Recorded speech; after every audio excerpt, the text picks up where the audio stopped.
We're on there or what? There we go. Stop. All right, there we go. Let's do it live. Let's do it live. What's up, everybody? I'm all tan and looking good. Here, my pearly yellows are looking white because I'm all tan. Oh, yeah, baby. Yes, sir, Pablo. I got to take Pablo back to the vet tomorrow. We found a lump in one of his thighs, and my wife was freaking out. I was like, "Woof!" I thought that was crazy. She's like, Josh, Pablo's got a lump." I said, "What do you want me to do?" She was, I said, "You can call the vet. Let's take him in." So we're going to take Pablo in to see if he's, anything going on with that lump. Isn't that right, buddy? We're going to get you all better. It's kind of sad. Kind of sad for old Pablo. So we're worried about you, big boy. Yes, sir. We're worried about you. Want to come up and say hi? Want to come up here and say hi to everybody? Yeah. Anyway, welcome aboard, everybody. Happy soon-to-be Father's Day. Like I said in a video I did earlier today, I'm going to get some Kentucky Fried Chicken tomorrow and some Krispy Kremes. Probably just a cyst. Fatty tumor. That doesn't sound good. It felt like Andrew, you can kind of push it in. It almost felt like how you can push like a vein in? Kind of felt like that. Fatty, I don't know. That doesn't sound good, man. A fatty tumor. Explain. Because it's like sitting there thinking, if it's cancer, I don't know how it works. Hey, right on. The Family Man. Look at that guy. What is that picture of, Family Man? What is that? Is that your family? Doing Family Man kind of stuff? It looks like you guys are up to no good. Yeah, what are you guys doing? Looks like you're up to no good there. I don't trust the Family Man. Yeah, Marie. The pool crushes, man. I love the pool. I'm not a very good swimmer, but what the hell is going on? Why can't I get that thing? One second. Let me it's like doesn't seem like it's very clear. There we go. Hey, former USA employee here. Appreciate all your great info. Did I know you there? Jay Wall? Did I know you there? How long were you working at USA? San Antonio? Where were you at? Phoenix? Tampa? What comes with old age? Fatty tumors, Marie? I got your email, by the way, Marie. I'll send you the link. Lipoma is common in dogs. It's a fatty tumor. Okay, sweet. Lipoma. That's what. Judy B. Look at Judy B. Didn't you just email me, Judy, the other day? Yes, cyst. I had a rot that one the size of a tennis ball between the shoulders, drained, no biggie. Okay. All right, good. Whew. So, I mean, do you even have to do anything about it? Hey, look at my man. Thanks for all your help, Josh. Made me realize that you could retire. Right on. Well, friggin' send me a super chat there, big guy. Come on. It's not that far away. I'm not too proud to beg. If I've helped you retire, friggin' send me a super chat right this second, EP. I'm joking in a funny way, but you still send me money. I'm not too proud to take it. I don't want to put you on the I don't want to put you on the spot. If you don't, it's fine. Just had a laugh. Andrew had a Rottweiler. One side of tennis ball between. Oh, we were talking about that. Dan's in the house. Hans is in the house. Han Solo's in the house. Are they killing the Star Wars? I'm all about the money, Pulverizer. Just like you. Hey, look at EP. He did. He did it. Yeah, you're all right, EP. EP, look at that. That's how you close a sale, man. If you want freaking money, you gotta say, "Give me money." Yeah, but Pulverizer, unlike your kind, if you know what I'm saying, Pulverizer's kind is all about the money, if you know what I mean. Pulverizer's people, they're all about the money. Oh my goodness. No, I picked you up later, San Antonio employee for 22 years. Right on, man. I got you. Right on. And you just retired, or are you still there? Got the pork shoulder ready for the smoker tomorrow. So Pulverize said, "What do I think about the Saudis not renewing the petrodollar?" Yeah, I don't know, man. I don't know. Is the dollar? I mean, what's the dollar? Let's look at trading economics. Is it trading economics? Dollar versus. Let's just look at the dollar versus euro. Let's see here right now. Is it Trading Economics? What's the website I used to go to for that? I don't have a thought about it. I just was it trading? It wasn't trading. It was like macro. Maybe it was Trading Economics. I don't think it was though. Yeah. What the hell was that website? It was like macro.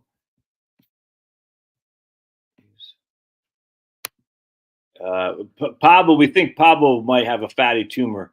Charlotte I was out watering the plants, and she came out like in a near panic about Pablo having this big bump on his thigh, and scared the living daylights out of me. I think it's like it'd be like a softball, and it's there for sure, but not nearly as big. I was like, I'm not sure, and so everyone here is thinking it's a fatty tumor, and ipoma, this guy said something like that, lipoma, ipoma, which apparently is pretty common in dogs. So that's good. And then Andrew said his Rottweiler has something like that. It is using a syringe to draw anything out. You emptied my wallet this month, even with the locals discount rate. Fatty tumor doesn't need removal, it's not causing problems yet as dogs age. In fact, it's funny. We hey, look, we got a guy on Facebook right on. There's Dairy Bullock. Watch your motorcycles. Yeah, but you all need to watch for us too, Motorcycle Dairy. My goodness, see these motorcycle guys going back and forth. That's like I always hear, like, watch for motorcycles as they're freaking crazy. Anyway, it's funny because Chloe asked how old Pablo was, and it occurred to me, we got Pablo, we think, in 2019. He was about a year old. So basically, we'll just say 2019 is when he was born. We'll just say. But I think it's September 2018. We're going to say 2019. 19, 20, 21, 22, 23. This is his 6th year. So Pablo's 6 years old right now. It's crazy. And my understanding is that bigger dogs don't live as long as smaller dogs. Do y'all have any thoughts on that? Because I don't know that to be true. That's just my understanding. Bigger dogs have less life expectancy than smaller dogs. And I don't know why I think that. It seemed like I heard that someplace. Look, yeah, USA. Oh, okay. Well, here's Derry, U.S. 31 years of Air Force. So we know Derry's used to eating freaking steak, surf and turf. While the infantrymen are out there freaking MREs, Derry's sitting back there in his Harley going, eating freaking surf and turf and watching cable TV. Must be nice. Freaking the Air Force, all the nurses who treat the Air Force guys are all smoking hot. We get like these freaking, let's just put it this way, these monstrosities of male nurse. That's what we get in the infantry. You got male nurse, like freaking zits hanging up everywhere. You know what I'm saying? It's like, dude, I want a smoking hot nurse, man. And you go, if you want a smoking hot nurse, you got to go to the Air Force. Like, freaking Air Force people, dude. So they get smoking hot nurses. They get surf and turf. They get to ride their motorcycles. They don't even have to wear a uniform. They just show up like Darius here, right here, freaking blue jeans and freaking T-shirts and the hat. Freaking Air Force people. Andrew's sitting on a new paver patio, soaking up this cool weather. Dude, it's 95 down here today, man. Memco, right here. In your 40s. Oh, man, so you've been there for a while. Remember the IMCO divestiture when I was there, though. Yeah, right on. The new brick currency is a hype as a joke. King dollar make you holler. Yeah, right on, man. Retire in your 50s, brother. Just no debt, man. I mean, it's just the way to go. So all these people griping about the dollar and all this. I'm like, what the hell was that? It's like macro. Oh man, I can't believe I can't remember this. Yeah, I'm not gonna remember it. It's macro trends. Here it is. Yeah, it's macro trends. So let's take a look. I think it's macro trends. Those crazy ones on a motorcycle are usually younger. Yeah, 100%, man. Was it macro trend? Yeah, I don't remember. Anyway, I'm not sure what the dollar is doing versus everything else. I thought it was macro trends and economy. U.S. dollar. Just hold on just a second. Everybody. Hang tight, ladies and gentlemen. Hang tight. First euro. I don't want that. Get the hell out of here. I don't want that. I just want U.S. dollar versus euro. That's all I want, just to get to a website we can compare. Man, there's this one website that's so easy to use. All right, so the U.S. dollar is now $1 buys 93 euros. All right, so $1 buys, let's see, how many Canadian dollars? The loonie, if memory serves. Canadian dollars. $1 buys 137. Excuse me. $1 buys 137 of Canadian dollars. So right now is the time to buy some freaking some property in Canada right now, because the dollar is way up versus Canadian dollar. I just look back. Let's look British pound. Hold on a second. The British. How is Bitcoin trading? Like 66,000. I just, it's the weirdest thing, man. I got clients who have Bitcoin. I'm not mad at them or anything, but it takes 66 cents to buy $1 Australian dollar, just FYI. So, America is just crushing, as we crush always. America, America. I'm proud to be an American. At least I know I'm not in Canada, because Justin Trudeau is such a clown. It cost $1.27 to buy 1 British pound. That is just so weird, man. Did you all hear about the British? Let's see here. All right, he's talking to a guy at work, and his advisor has convinced him he needs $2 million to retire, so he's going to keep working. It depends on spending, but in a scenario, he never touches the print. Oh my goodness. I literally, it's mind-boggling. Mind-boggling. Yeah, true. Bigger dog, shorter lifespan. Oh man. Can you come up with a little more? EP? Exactly. EP's like, here's $1.99. Wow. That's going right to Sniffy Joe. I mean, he's gonna charge me for my e-breathing. Oof. Ideas. Luke, don't put your name in here, dude. Especially a picture of your pretty wife. My goodness, Luke. So Luke is telling us he's got all that money in. So what do we know about Luke Harris here? We know he's got a pretty wife. Luke ain't all, he ain't all that in a bag of chips. The only reason his wife's hanging out with Luke is because Luke's got this bank. But he's got a cost basis of $100,000 and a hell of a lot of Eli Lilly. Yeah, dude, that's a challenge right there, brother. I mean, that's when you sometimes take some of the capital gain hit. I mean, it's better to take the hit and secure your future to keep your pretty wife than it is to freaking lose it all if all things went to south. Like, I don't know. I mean, was Eli Lilly going south? Probably not. But, I mean, people said that about Enron. People said that about Bethlehem Steel. People said that about million stocks. People have been saying about Exxon. And Exxon's still crushing. So I don't know. But at the end of the day, you definitely want to take some gains. And, you got some taxes to pay. Well, give to Caesar what's Caesar. Give to God what's God's, man. No big deal. Certainly better to come up with some capital gains than not, for sure.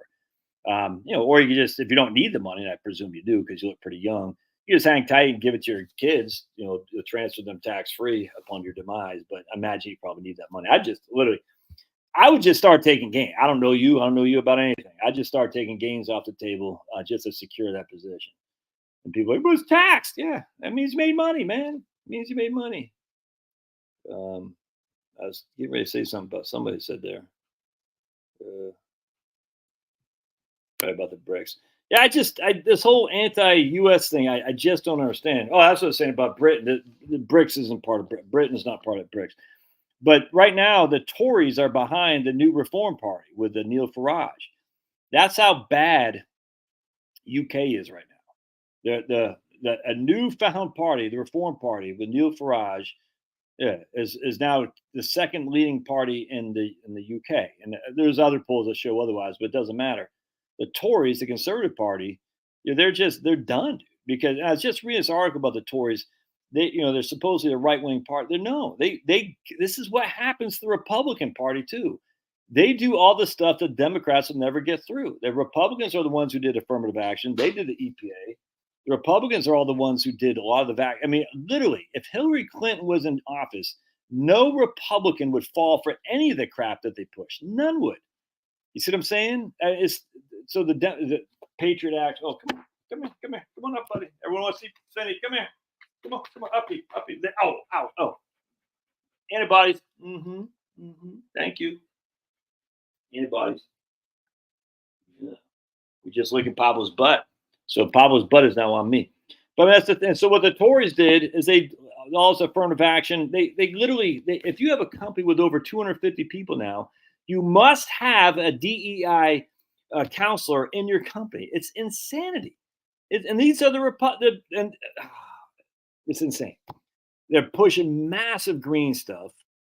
And just the stuff that the Democrats, the Labor Party would never have got through, gets through because it's all one big game. All these guys, it's all one big charade. There's no two-party system here in the UK. Certainly there isn't any here. The Republican Party has a couple guys that are all right, but that's it. It's all the same stuff, dude. Crazy.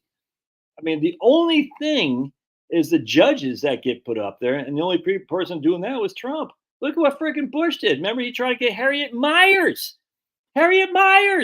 as Supreme Court Justice. She would have been worse than Sandra Day O'Connor, who sucked. And she was nominated by, was it Reagan? I think it was Reagan. It was, because John Riggins, this was Reagan.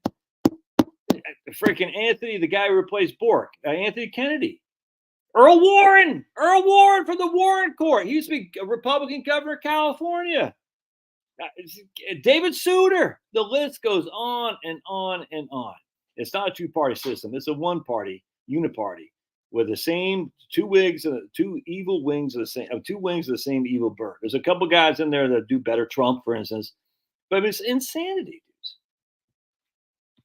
dudes. The whole thing. So the way it's just got to separate yourself from the idea that politics is going to determine your future. It's just not.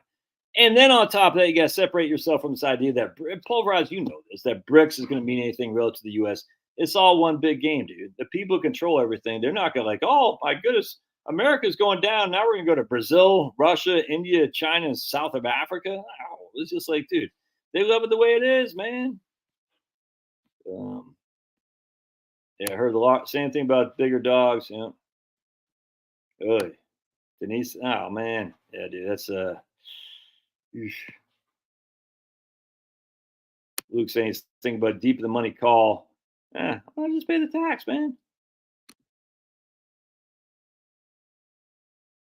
Hard to find a guy who looks at things from all angles, left and right.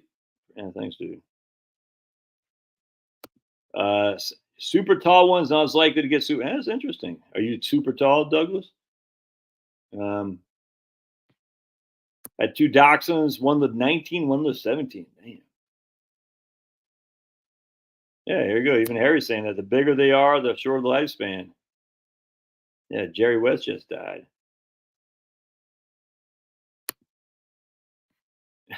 Warmongering neocons weaponizing the dollar and pissing away. It's insane, dude. It's freaking insanity. This is freaking insane. I just literally, and we just passed a budget for the military of $980 billion or something like that.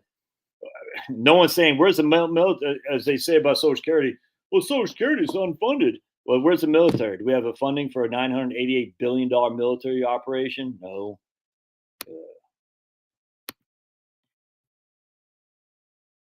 So here's Larry Farron. If you're going to eradicate some economic literacy, I hope Snippy Joe will be watching. Well, he's not watching because he's too busy wandering off the stage. Yeah,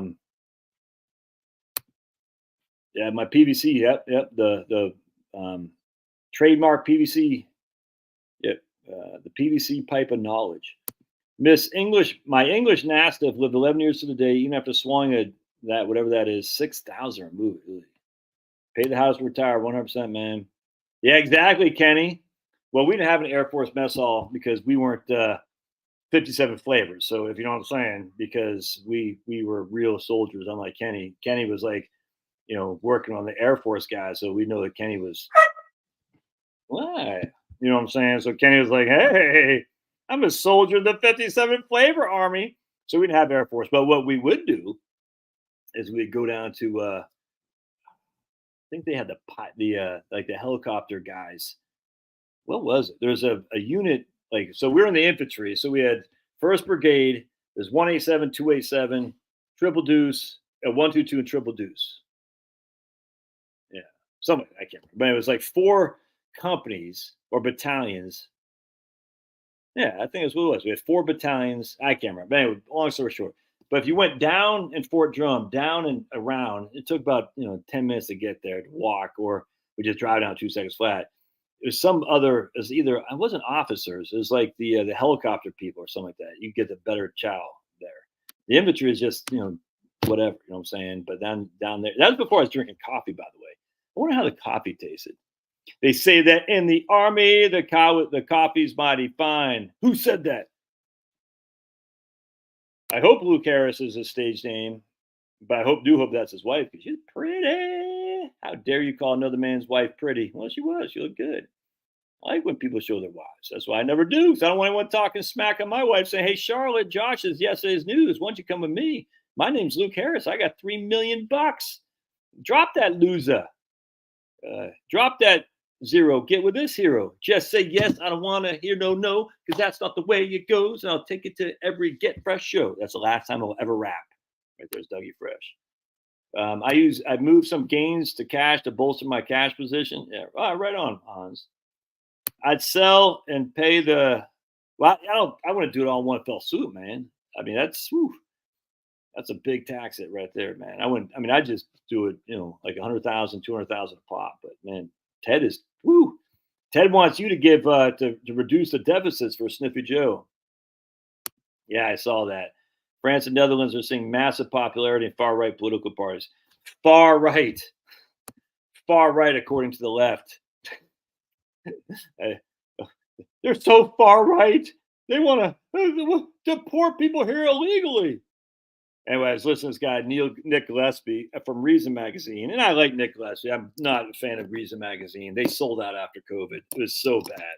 They're the libertarian magazine. I was so disappointed. Anyway, Nick Gillespie says, all these people griping about immigrants breaking into our country to mow our lawns, to raise our children, and to cook our food. And like he's saying, like, and laughing. I said, thank you for pointing out. Mow your own lawn, raise your own children, and grow your own food, or cook your own food, and you don't need immigrants. That's exactly the whole point. You do all this stuff yourself. You don't need to have massive immigration, but no one wants to do it because we're so accustomed to two-income families and stuff. Because frankly, the housing is not affordable. It's just not. It's almost like by design. Let's make it so unaffordable so people can't have they need to have two-income families so the state can raise their children. That's just freaking disgusting. And then the state will raise their children, and both these people will be subject to corporate America with their DEI, all propaganda and stuff, and the 57 flavors. But hey, if you want a house, you got to capitulate, right? Or else you're going to be like, oh, it's such a freak.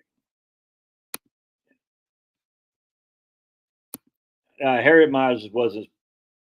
Harriet was he? I don't. He was a. She was a judge that he appointed, or something like that, in Texas. Harriet Myers.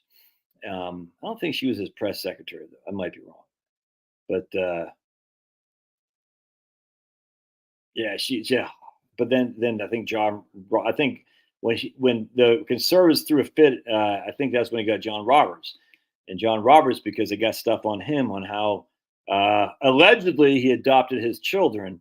He'll do what he needs to do. He'll capitulate when they need him. They'll let him run around on occasion to show that he's somewhat right wing, but when they need something solid like Obamacare and a couple other things, John Roberts is a reliable vote for the left. Look, dude, the left has stuff on everybody. The left has got stuff on you guys. They got stuff on me. I guarantee. They got stuff on everybody. And when I say the left, I'm talking about the massive apparatus of the state. DEI has been, yeah, that's what you think, Scott. Scott thinks DEI always comes back. It's just a different form. It always comes back to it. Remember, diversity is our strength. Remember that? Diversity is our strength. Yeah, and I remember that when I first started going to college at George Mason. I'm going to go get my hot tea. I'll be right back. Hang tight. Hang tight.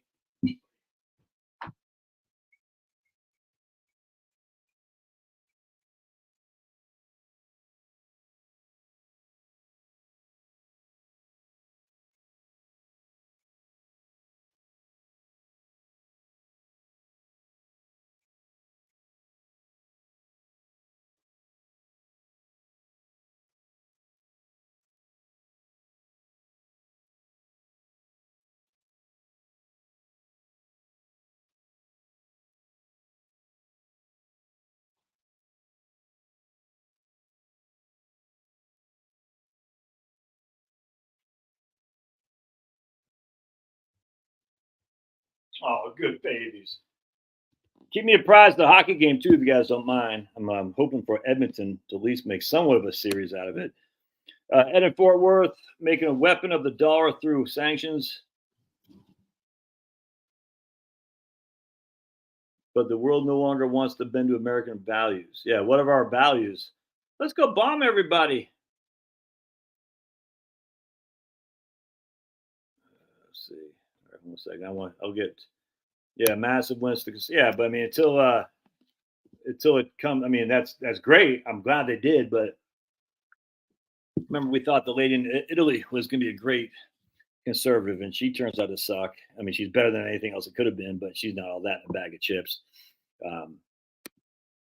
Yeah, I was just reading, listening to Scott Adams. I don't listen to it, but reading, he had posted something. He said, "Is there any wonder why the military's had a hard time meeting the recruitment goals? Because white men don't want to join." And I responded back. I'm sure he didn't see it, but between my brother, me, and my sister, we have 7 young men, 6 young men, 6 men, 2, 3, 6. None of them are going to sign up for the military. I mean, if they want to, they can. I can't force my kids to do anything, but none of them are going to sign up. So 6 young white men who've had parents who've all served. I mean, my brother's in the Marine Corps, my sister was in the Navy, I was in the Army. A heavy history of military service, mostly in the Navy. I guess all in the Navy now I think about it. I was the only guy in the Army. Back generations, not one of us are going to have a son who's going to serve. Not one. And if you look at the combat, and all these people are posting, well, they can still get black guys and brown guys and stuff. I was like, yeah. And the combat arms is predominantly white. That's all there is to it. I assume it's the same case now. A hell of a lot more Spanish speakers and Guam people and Samoans in the combat arms and even blacks. That's just a fact, man. So you got a predominantly white, probably 80% white, and then the rest are going to be mostly Spanish speakers, Samoans, Guam, and some blacks, not many though. And the blacks that are in there are usually pretty crushing. That's just fact. But they're certainly overrepresented in terms of being good soldiers relative to the many whites that are in there. Because I was a soldier and I sucked. But anyway, so the issue is, you might be able to get some blacks through DEI recruitment and quartermaster, and that's an important role. Don't get me wrong, but the combat arms, just if you're not getting the whites, you're not recruiting well. You're not going to get them 57. They don't want that. They're freaking 57 flavor people. They don't want to do this. They're not going to go out there and dig ditches. It's freaking minus 20 degrees below zero. They're not going to do it, man. They're too used to having everything handed to them on a silver platter. I'm 57 flavors. Everybody make way for me. It's like, okay. And if you don't, then I will call you a bigot. You're like, I didn't say you couldn't exist. I just said, why should I give you special privileges? Because I'm me. It's like, everyone's sick of it, man. And the white guy's like, I don't want to join this stuff, dude. It's crazy. These guys don't, the military don't like me. The colleges don't like me. I don't want anything to do with it. And men as a whole are saying, nah, I'm saying, screw that. So you know what they're going to do? If you're an illegal immigrant, you serve a 3-year tour and you get your papers. See that a mile away. Like, well, we're going to make these, like this stupid guy in the UK says, if you're in the UK, you need to have 2 years of service, i.e. basically a draft, but it doesn't have to be the military. It could be anything. Hell no. They're going to do the same damn thing here. Anyone under the age of 25, if you want to be legit in the United States, you got to serve 2 to 3 years as a tour. Dude, you can see that up.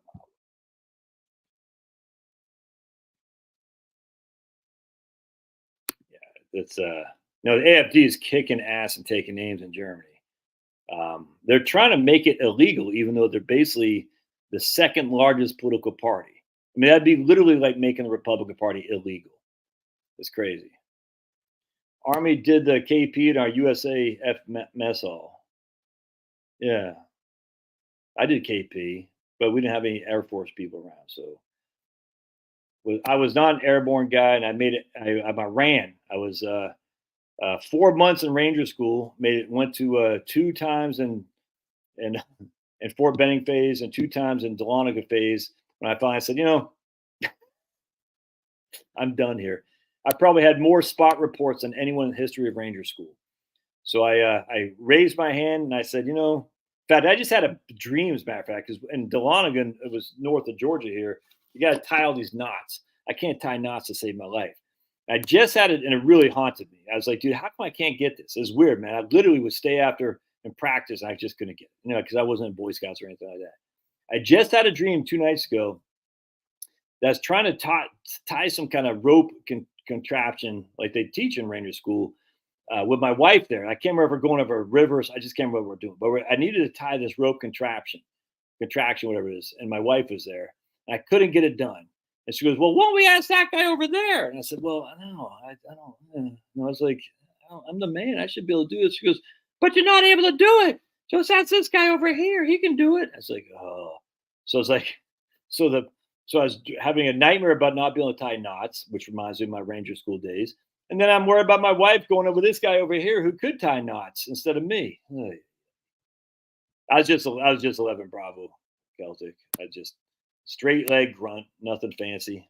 I don't even know how I went to Ranger School, to be honest. I mean, somehow they said you can deploy to, I think we're deploying to Fort Bragg one time or something like that, or you can go to Fort or pre-Ranger school. I said, I think I'd rather go to pre-Ranger school because I hated deploying. I said, okay. So it was like 2 weeks out in the field, and somehow I passed. I don't know how I did it, dude. That was I was a poop sandwich as a soldier, but I passed, because I guess if you can put a rucksack on and keep going until they tell you to stop, that's a win. So I did, and next thing I know, I headed down to Fort Benning for Ranger School. And I was like, what?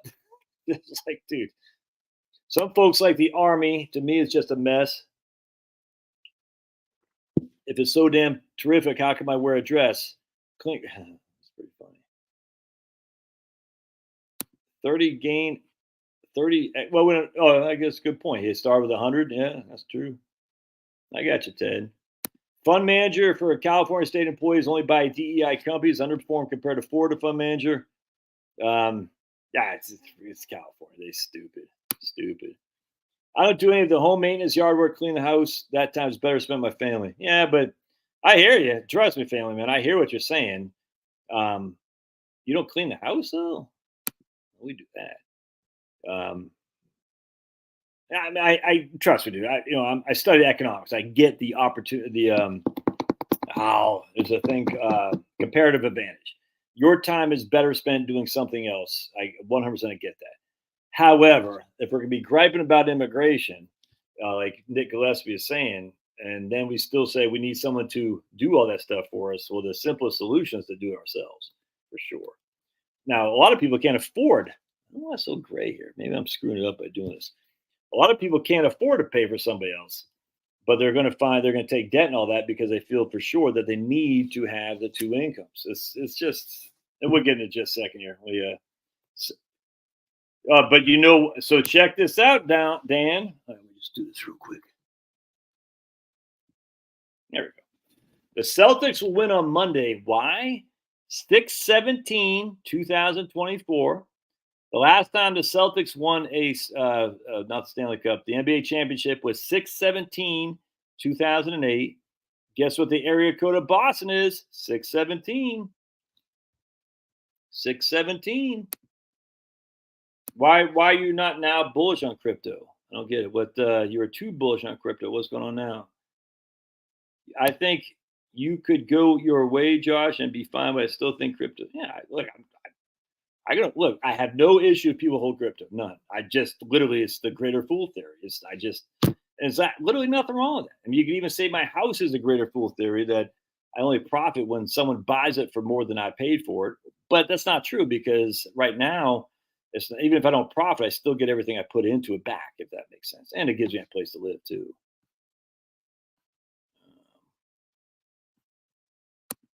Yeah, you can do it. Yeah, 100%, Marsh. You can do a charitable charitable remainder annuity. That's what it is. A charitable or a CRT, a charitable remainder trust, where you get the income off it and any residual goes to the charity. I just think if I was president, I'd get rid of all that stuff. 100%. So no more of this. It's all just for rich people. But you could do that. You could take a tax deduction on the amount they calculate will go to charity, and you get the income off it. Still got to pay income tax on it, but you don't have to pay a capital gain. Sniffy Joe sniffed the Pope. I saw that, Mark. Hey, I just got a lead. I mean, Harry Myers was a all right. Right on. There you go, Ted. Sweet. Edmonton's actually got a lead here. They had a lead the other night too, and they lost 4-1. Yep. They yeah, 100%. And Jill asked, look at Jill and Marie, two minds think alike. It's insanity. Having women fight your stupid wars is the but Israel is so much better than the Palestinians because they are fair. They have Israeli women fighting their wars. Now, see, you can make an argument for Israel. I get it. I don't like it, but I get it because they're in the midst of people who want them dead. It's just a fact. That's just a fact. That's not the case in the United States. Having women fight your wars is insane. It's insane. It's freaking. It's not equal. I think I did a video on this not too long ago. Where I showed there's like, of all the chicks, of all the soldiers in combat arms, it's like I don't know, I can't remember, like a couple hundred were women. That was it. So you're taking I don't know how many people, hundreds of thousands of infantrymen, mechanized and light, and you're throwing like 200 women in there. That's freaking insanity, dude. And now we're gonna draft women to go fight your stupid ass wars to go. Just the whole thing's so sick. My buddy's son is 21, finished his third year in Bravo Company. Re-up for 3 more years. He said mostly white boys infantry in his truck unit. What I'm saying.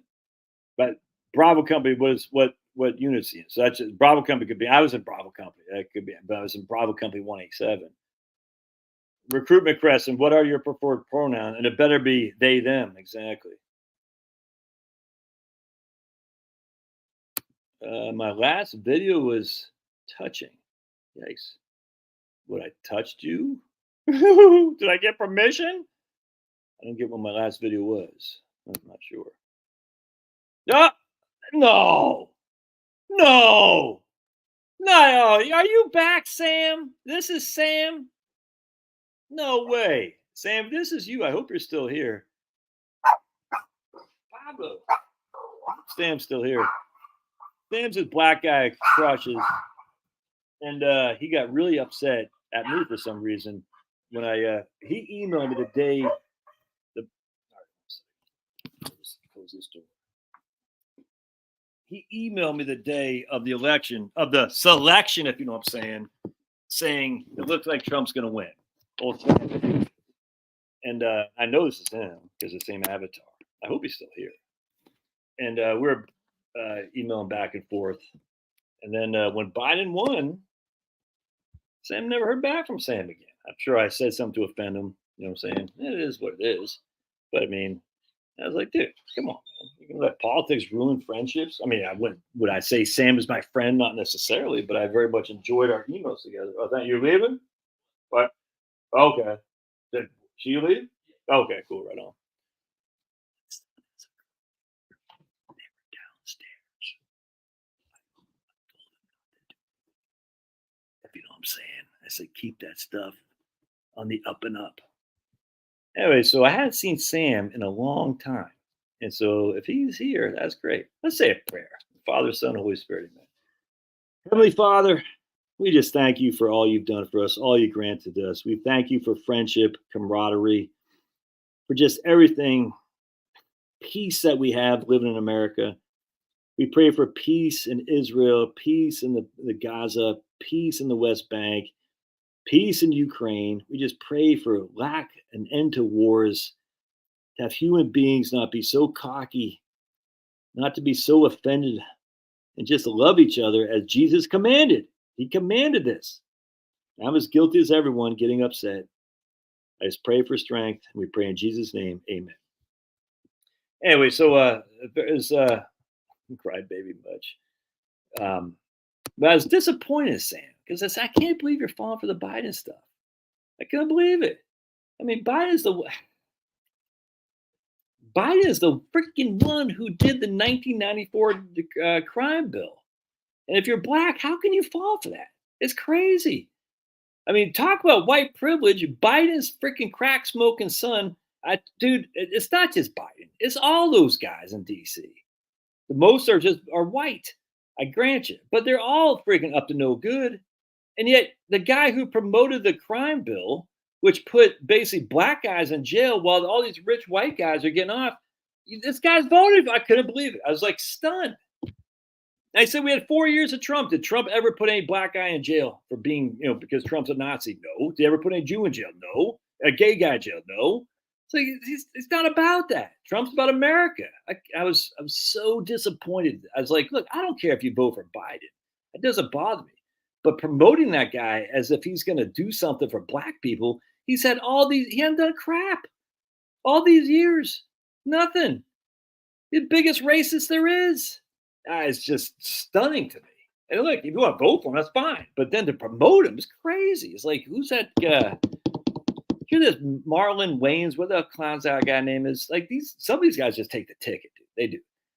They want to be famous. They said, you are going to do this. You are going to do that. He's like, okay. You think Tupac? Have you ever seen the video of gay Tupac when he's like auditioning for something like gay as a day is long, dude. Gay as a day is long. Then all of a sudden, just like that, he becomes a gangster. All these guys are taking it. There's white guys too, don't get me wrong, not just black guys. Tons of them. They take the ticket, man. They take the ticket. Anyway, the point with Sam is still here is probably not. I'm not the same guy I was in 2020. I'll tell you that right now. 2020 opened my eyes to everything, if that makes sense. So the Republican stooge I've been since 1992. Nah, dude. In fact, I just posted something on Twitter. Said after this, I'm voting for Trump, and that's it. I'm done with the Republican Party. Because I seen what the GOP has done. They didn't do crap. I see what Paul Ryan's doing. It's like, I'm not voting for Trump. Yeah, you guys all suck, dude. I don't want anything to do with these guys. I donated money to Romney Ryan. I donated money to Ted Cruz. Look, Ted Cruz okay, but he's not doing anything. Come on. This whole thing's just silly, man, at this stage. But I am still voting for Trump. I'll proudly vote for Trump, and then I'm done with it. I'm done with the Republicans. They suck. We need a Pat Buchanan populist party. Is Pat Buchanan still alive? I think he is. Give me a Buchanan populist party. I'll be very happy. But it's not going to happen. It's not going to happen because of deep state. One of Biden's new IRS agents has clamped onto you. Oh, that doesn't sound fun. Oh, right here. Replace DEI with MEI. Merit, excellence, and intelligence. How dare you? Drafting military, 100%, man. Yeah, we think people dodging draft was an issue in Vietnam. Just 100%, man. Hey, Fort Gordon, they just changed to Fort Eisenhower. Gordon was, he wasn't woke, Dave. He was a Confederate. His Fort Benning is now Fort Moore. Now, opportunity cost is when you invest one way, you're missing the opportunity to have invested the other way. Comparative advantage is, Tom's smart, I'm not smart. So Tom should be doing something that smart people do in order to advance his economic situation. I should be doing something that I can do, which is digging ditches, because that's all I can do. So Tom should say Tom should pay me to dig his ditches, and I should pay him to do his smart stuff.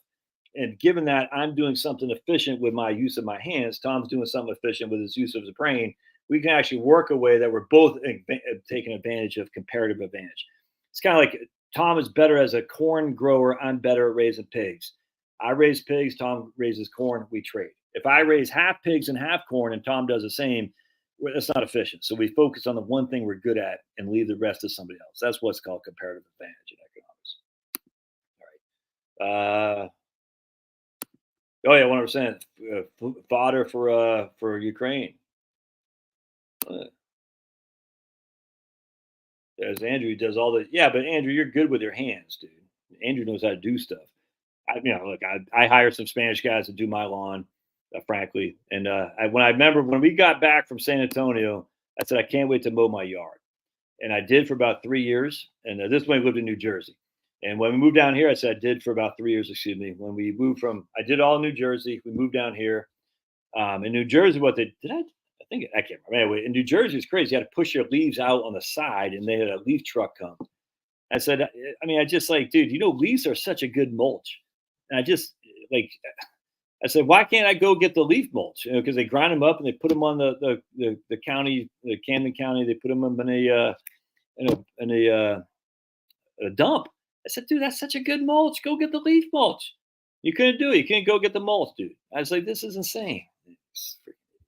Anyway, so I came down here. I said, I'll do it too. And I did it for about 2 years. And I said, I don't like doing this anymore. I'm going to hire somebody. Hey, 2-0 Edmonton. I tell you, Dan. And that's why Trump's going to win, by the way, huh? The 45th president and the 47th president. 4 plus 5 is what? 9. 4 plus 7 is what? 11. Pretty interesting. Was Trump in on 9/11? Just throwing it out there. You should listen to the interview. I don't think Trump is in on 9/11. I just think it's funny. There's an interview that Trump gave literally minutes after the World Trade Center buildings, before Building 7 came down, which is, how did Building 7 fall? Kind of weird. How did Building 7 fall? Didn't it get hit by a plane? Huh, very strange. But anyway, there's an interview that Trump gave, like literally minutes after World Trade Center, the second one came down. Talk about now he had the biggest building in Manhattan, the Trump Tower. I'm like, we don't know that the terrorists are done here, there, Trumpy. And he was just, it's a weird video. You should find it. Trump interview during 9/11. And remember, we had no clue if the terrorists were done. I think the plane still might have been up, and I don't even think the Pentagon got hit at that point. I don't know. But it's just the way he was talking. It's like, it's strange, dude. I'm not making more of a, don't read too much. I just find it's like, yeah, this is kind of weird.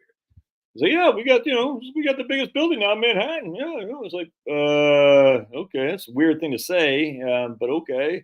And we still don't know if the terrorists are done yet. Joe Mama just got the pool. Oh yeah, just got the pool, enjoying myself. Oh, I thought you said enjoying myself. I said, dude, I don't want to hear that stuff, dude. I'm like, I know I'm good looking, but I'm not. Don't be Joel. What's the guy's name? Joel Tubin, whatever that guy's name is, Jeffrey Tubin. Don't be all Jeffrey Tubin with me on the TV here. Oh yeah, Tom. Joe called. Joe just called for you, Tom. Tom's like, who's Joe? Joe Mama. Joe Mama just called Tom. Take some exercise games. All right, we'll go into my. You can't have, dude. Totally, man. Probably a soldier problem. I'd take female Marines over soldiers. Well, Brett's not trying to win any wars, and of course, I would not try to win any wars either. We'd just say, hey, there's actually Kevin. It better not be. I told Kevin the other day. I said, I bet it's very frustrating that your dad is always here. He's like, what do you mean? I said, yeah, you can't bring your girlfriend home. Trust me. When I was growing up, my dad was never around. So let's just put it this way. We were party central at Shea Scanlon, our little dump of a duplex. And again, we took a boarder in sometimes. It sucked when that guy was there because it's like, oh, man, we can't have. Let's just put it this way. We had lots of fun. There we go. Oh, that's much better. We had lots of fun at Shea Scanlon. But when we took this boarder in, his name was Craig because it was just whatever. He would be there. It's like, oh, can't have people over. And by people, I mean, we'd have parties during the school day, after school, after, baseball practice, something like that. We'd come in there smoking and joking. And sometimes the ladies would be there too, you know what I'm saying? And with no dad around and no adults, things got out of control. And so I told my son, I said, yeah, so things don't get out of control here because I'm here always. Yeah, what I'm saying. Oh, man, I'm sorry to hear about your mom, Sam. Was it sudden? It sucks, dude. Prayers your mom. Hope it wasn't sudden. 58 this month, retired last year. Auto exec, went back to work after 2 months. I'm an idiot. Why? I don't get it. Why an idiot? Forgive me where my ego. Dude, what? Nah, dude. No one's holding. What? Stop, dog. You're not holding anyone back. How could you possibly hold anyone back? You don't control what other people do. Dave was shocked to reality by your life expectancy at 65. Yeah, dude. So I think Dave said he's 58. Yeah, so Dave, man, but I don't get why he went back to work, Dave. So anyway, so Dave, we know I can't say a fact, but we know studies that if you are found with diabetes, What was it? If you're diagnosed with diabetes in your 30s and by the time you're in your 50s, you still have it, your life expectancy isn't very long. I don't know when they diagnose you. I don't know. But, dude, 100%, man. Just make sure you give your snuggle bunny some loving because we don't know. We don't know how long we're going to be. We just don't know. And you might be fine. Type 2, that's kind of you can maintain. That's like type 1 is what you're like genetic or hereditary. I think type 2 is what you get from I don't know. I don't know how it works, but I think you get it from eating and stuff like that. Don't take this wrong. I don't know. I just don't know. Maybe. I can't believe. Yeah, 100%, man. Well, because he's not a gangster. That's the whole point. They're all playing a role. All of them. Snoop Dogg. What's that chick's name from like blonde head, Spanish last name? Carmen Hernandez, Carmen Diaz, something like that. She said that Snoop Dogg went to her high school. All right, so and she could buy pot from him. So Snoop Dogg and she showed like a picture on something. I don't know how I came across it. And I don't think Cameron Diaz went to a poor kid high school, if that makes sense. I just thought that was funny, man. So, oh, okay. It's kind of like, Ice-T. I loved the rapper Ice-T in the late 80s. He was in the Army, by the way. So kudos to him. He was in the Army, which I thought was pretty cool. But I don't know anything about Ice-T's past. I just know he was in the Army. But anyway, so we got Tupac was about as gay as the day is long before he became a gangster. We got Snoop Dogg went to Cameron Diaz's high school. I find all this stuff funny. It's like, because what happened was the rap music before then was very positive, and it was pretty crappy, mind you, with Run DMC. They sucked, but you did have Kool Moe Dee, you'd have Rakim, you had Boogie Down Productions. They kind of a little bit. That's probably the first real gangster stuff. But even they were somewhat positive. I mean, they have a song called Poetry, which I very much enjoyed. But you had a lot of, then you had Raheem the Vigilante from Houston, which is completely positive. Lots of positive stuff. And then some just switched. That movie Colors. Remember that movie Colors that came out? And it appealed to a lot of white kids like me. You know what I'm saying? It's just a fact. That's what they want to do. They want to get suburban white kids living vicariously through the gangster lifestyle. And it worked like a charm. And all of a sudden, out of nowhere, Beastie Boys came. Beastie Boys used to be a punk band. They come out with this rap album, you know what I'm saying? And that song on there, you got to fight for the right to party. That was very crossover. So it was a rock and roll song. And then you bought the whole album and you're introduced to rap music. None of this is by accident. So all these white kids from the suburbs are suddenly introduced to rap music from whites. They're like, oh, that's pretty cool. Dude, trust me, I was there. I didn't like the Beastie Boys at all. I still think they suck, frankly. They're just obviously plants, obvious plants. It's so obvious that these guys are plants, man. Anyway, so it's just like, I even back then I said, yeah, this is something weird about these guys. But I did like Ice-T. I did like EPMD. I liked all these bands. I loved Rakim. He's literally the goat of rap music is Rakim. I love Sir Mix a lot. I had freaking, Pop, you got to make it for mine. I can't tell you how many rap albums I had. All cassette tapes, by the way. That's probably like one of the only white kids who did back then. It's like 88, 87. Then all of a sudden you come around and you see that all these white kids are now starting in the early 90s, starting to want rap music. And just like that, they want a gangster rap music. They want to live vicariously through what real life black people are going through in like DC and stuff like that. And it just led to more and more senseless violence. Hidayah Pendleton, R.I.P. to her and God rest her soul. A beautiful young lady. I mean, like literally beautiful, insanely pretty. Was shot dead. She was a lady who gave sang the Star Spangled Banner for Obama's inauguration. Shot dead by thugs in Chicago. You know what I'm saying? All this. Now, did this happen before? Yes, it happened before. I mean, it happened in D.C. before gangster rap music came on. Probably you got to make up your mind, buddy. But it wasn't to the extent that it was now. You know what I'm saying? In terms of just people just getting smoked in the street, just being in the wrong place at the wrong time. And it was such a tragedy. And it's all because bad elements in music industry want to control people's behavior. And they say, we will give you money to act a certain way, to push this propaganda. And if you do, you'll be a superstar. People can disagree with me. That's fine. I don't care. There's no way you'll convince me that Tupac Shakur was not told, hey, do this and you'll be famous.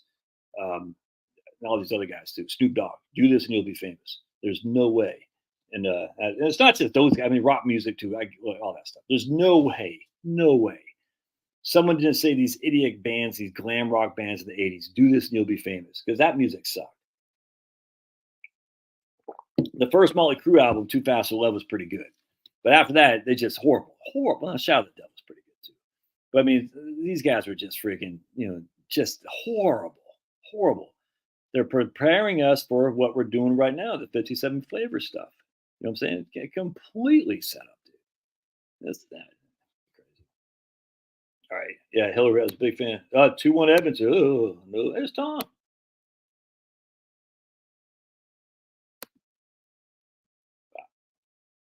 Yeah, I'm going to vote, but this is it, man. This is it, for real. From after Trump, I'm not voting anymore.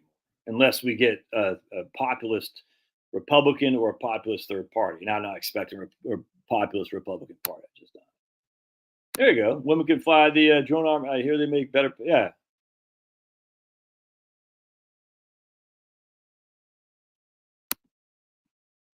Well, that's. So here's the funny thing about the 1994 crime bill, and we'll do some education economics here in just a second. But usually for you newcomers, the first hour is just yapping here, talking to the people here.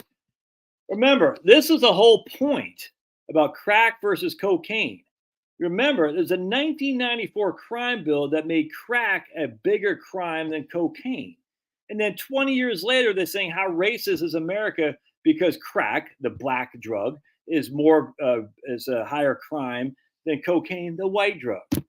It was what the blacks wanted in 1994. The Jesse Jacksons, all these clowns, that's what they wanted. They demanded, they said, we got to make it more because it's endemic in the black urban communities. The same people who then demanded that said it was America's racist for doing that. But wait, you got this is why Jesse, I don't even know, Jesse Jackson is still alive. Oh, by the way, see if I can't find you the picture, just to prove that I'm not racist against Jesse Jackson. Because we always got to qualify this anytime you say, oh my goodness, my best friend's black. Let's see if I can't find it. I'm not sure I'm going to be able to find it here. Hold on just a second. I might be able to find it. Hang tight, ladies and gentlemen. Hang tight. I might have probably deleted it. Yeah, must have. Damn. There was oh, no, it didn't. Who's that? Oh, your old buddy Josh with a Jackson Rainbow Coalition 1984 bumper sticker that we had on my dad's Dodge Omni, I think is what he had in Portland, Maine. Jesse Jackson. He had a bumper sticker for Jesse Jackson. My parents in the 70s voted for Gus Hall and Angela Davis. And those of you in the know will know that Gus Hall is a commie, and Angela Davis, who somehow still is alive and spreading her bad propaganda, was the vice president under Gus Hall in the Communist Party. And my parents were keen on Angela and Gus. And we have little pins. Angela Davis and Gus Hall.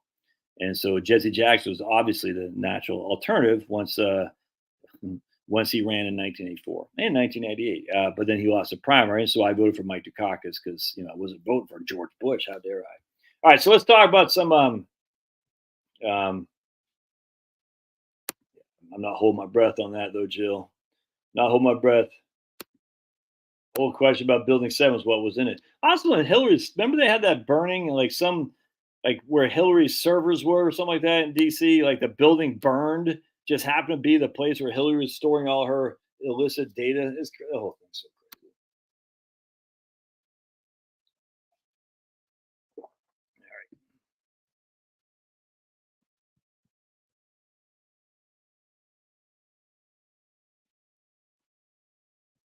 Right on. All right, there you go.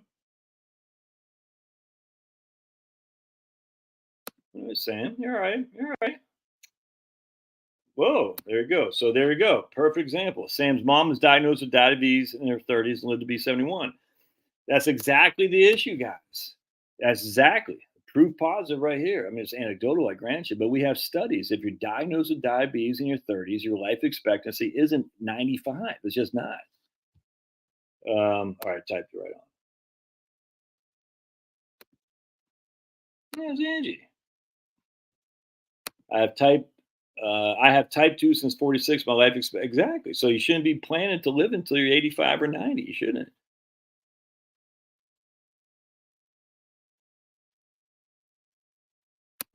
I don't know what A1C, but right on. 3-1. Yeah. All right. Come on. Come on. All right, Sam. If you're still here, who are you going for, the Celtics or the Mavs? It's like gay P. Yeah, that's I forgot. I don't remember listening to Body Count. Frankly, I remember Ice-T joined a metal band, which I thought was pretty cool. Actually, I just don't remember listening to it. I hate rap like Josh hates Cher. Uh, give Cher a little love. No, there is some. No, no. So now you're like Jill with Black Sabbath. There's plenty of positive rap music. I don't listen to it anymore. I mean, now that whatever's coming out now, I can't stand it. Look, I don't listen to hardly anything new anymore. But oh, Andrew, you can't say it. Trust me, man. Trust me. Raheem the Vigilante. Why don't you say no? Now, look, I guarantee. Remember, the first MC Hammer album was one of the best albums of all time. The first MC. This is before You Can't Touch This. I forgot what it's called. With the album, I can't remember. This is fantastic. The first MC Hammer album, top to bottom, was just it was just great. A very positive album for sure. But music is very brainwashing, whatever the word is, hypnotic for sure.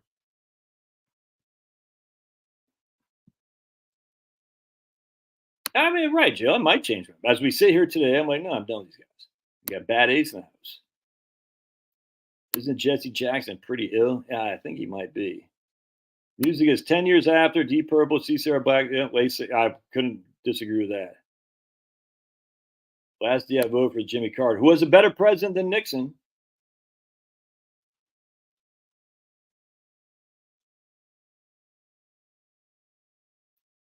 The crack bill, dude, come on, Sam.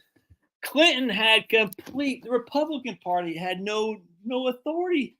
93 and 94 is all completely Democrats. You're trying to tell me that the Republican Party, come on, man. Jeez. That's like saying in 2009 and 10, Obama was forced by the Republicans to freaking do anything. Massive majorities of the Democratic Party in 1993 and 1994. Massive. They're going to appeal to the.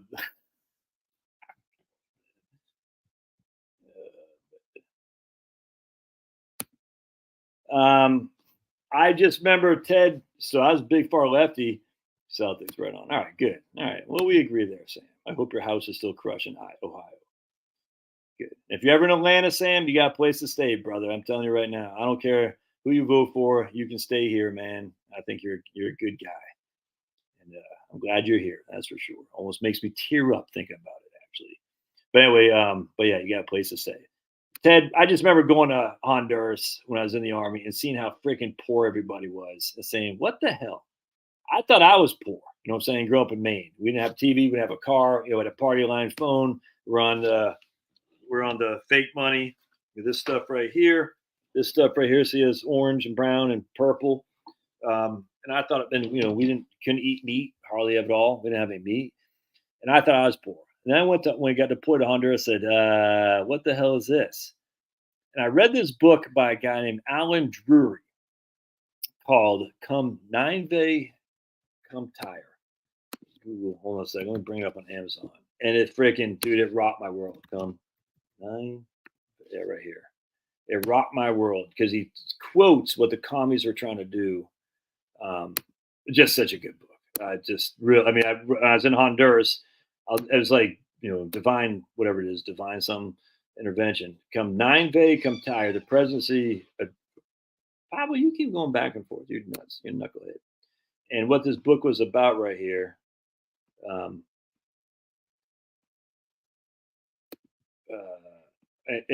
China and the Soviet Union are waiting to watch any sign for weakness from the untried new president. But now that he is in a position of power, is he up to the challenge of leadership in such a time of crisis, or we've been too far towards appeasement at the cost of freedom around the world? And I was sitting there, and I just remember we're late. We had to take these Chinooks to one. So when you're in Honduras, you got to deploy to like 2 or 3 different places. You take Chinooks to get there. And no, it was yeah, Chinooks. Yeah. And anyway, I remember I was like, oh, I got to. So you had this little library they had, just pick anything out. And it's like someone's like, Scale, we gotta go, we gotta go. I was like, all right. So I just grabbed like one book with a cover that looked good, and that was literally the book right there that kind of changed me. Seeing the poor people in Honduras and reading that book, I said, oh, the communists who I always liked. I was always look when the U.S. played the Soviet Union in the hockey game in 1980. I was going for the commies. You know what I'm saying? I had an American flag upside down, like Samuel Alito, in my house, in my room. I was anti-American, 100%, man. That's why I liked all the punk rock back then, because America sucks, rah, rah, rah, rah. But then I read this book, said, oh, the commies aren't all that great, because he literally quote the commie literature about what they wanted to do in the United States. And what happens at the very end of the book is actually quite sad. The commies are now in D.C., not by force, mind you, but just by the skillful negotiation. And they had their version of what, like a Walter Cronkite kind of guy, or just some lefty newspaper writer columnist. He says, I was wrong. They did mean what they had written, because the guy kept writing like, they're not serious when they say they want world domination. They're not serious. And then he finally wrote his last article. He said, I was wrong. They did mean it. And then it never got printed because the communists controlled the media. It's just crazy. Great book. Great book. All right. Yeah, I don't know if I trust that, man.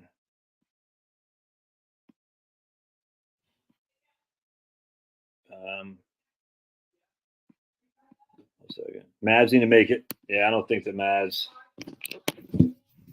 The Oilers got 3 goals in the first period. Holy crap. All right. So let me show you guys something here. And I know I'm running late here. Sorry about the. Sorry to show you guys. All right. So I want to go into my Twitter feed, my X feed. And let's see if I can't find the post I want to talk about. Notifications.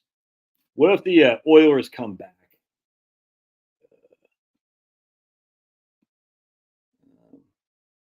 1 second. Let's see if I can't find this.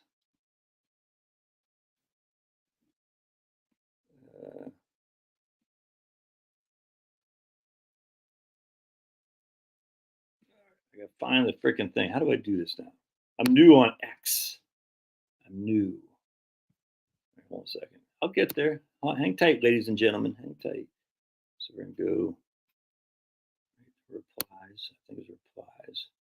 I like being on X. It's fun. I don't care what anybody says. That's all I'm talking about. Got that guy's up to no good. This guy right here, El Canelo by Los Lobos. Scott Adams, right here. That's something I'm talking about. Combat Arms. That guy's being stupid. That guy's being stupid. There's right there, Jill. You like that? The 5 times August. I posted the thing from 5 times August. Climate change stuff. Right there. Oh man, what happened? 1 second. Isn't that posted? I don't know who that guy is. Dr. Carol Swain. She freaking crushes. We got this guy saying, I feel like vagina women act dramatic during childbirth to make penis women feel invalid and take attention away from us. I just, my mind. Oh, here we go. Sweet. That's what I want to show.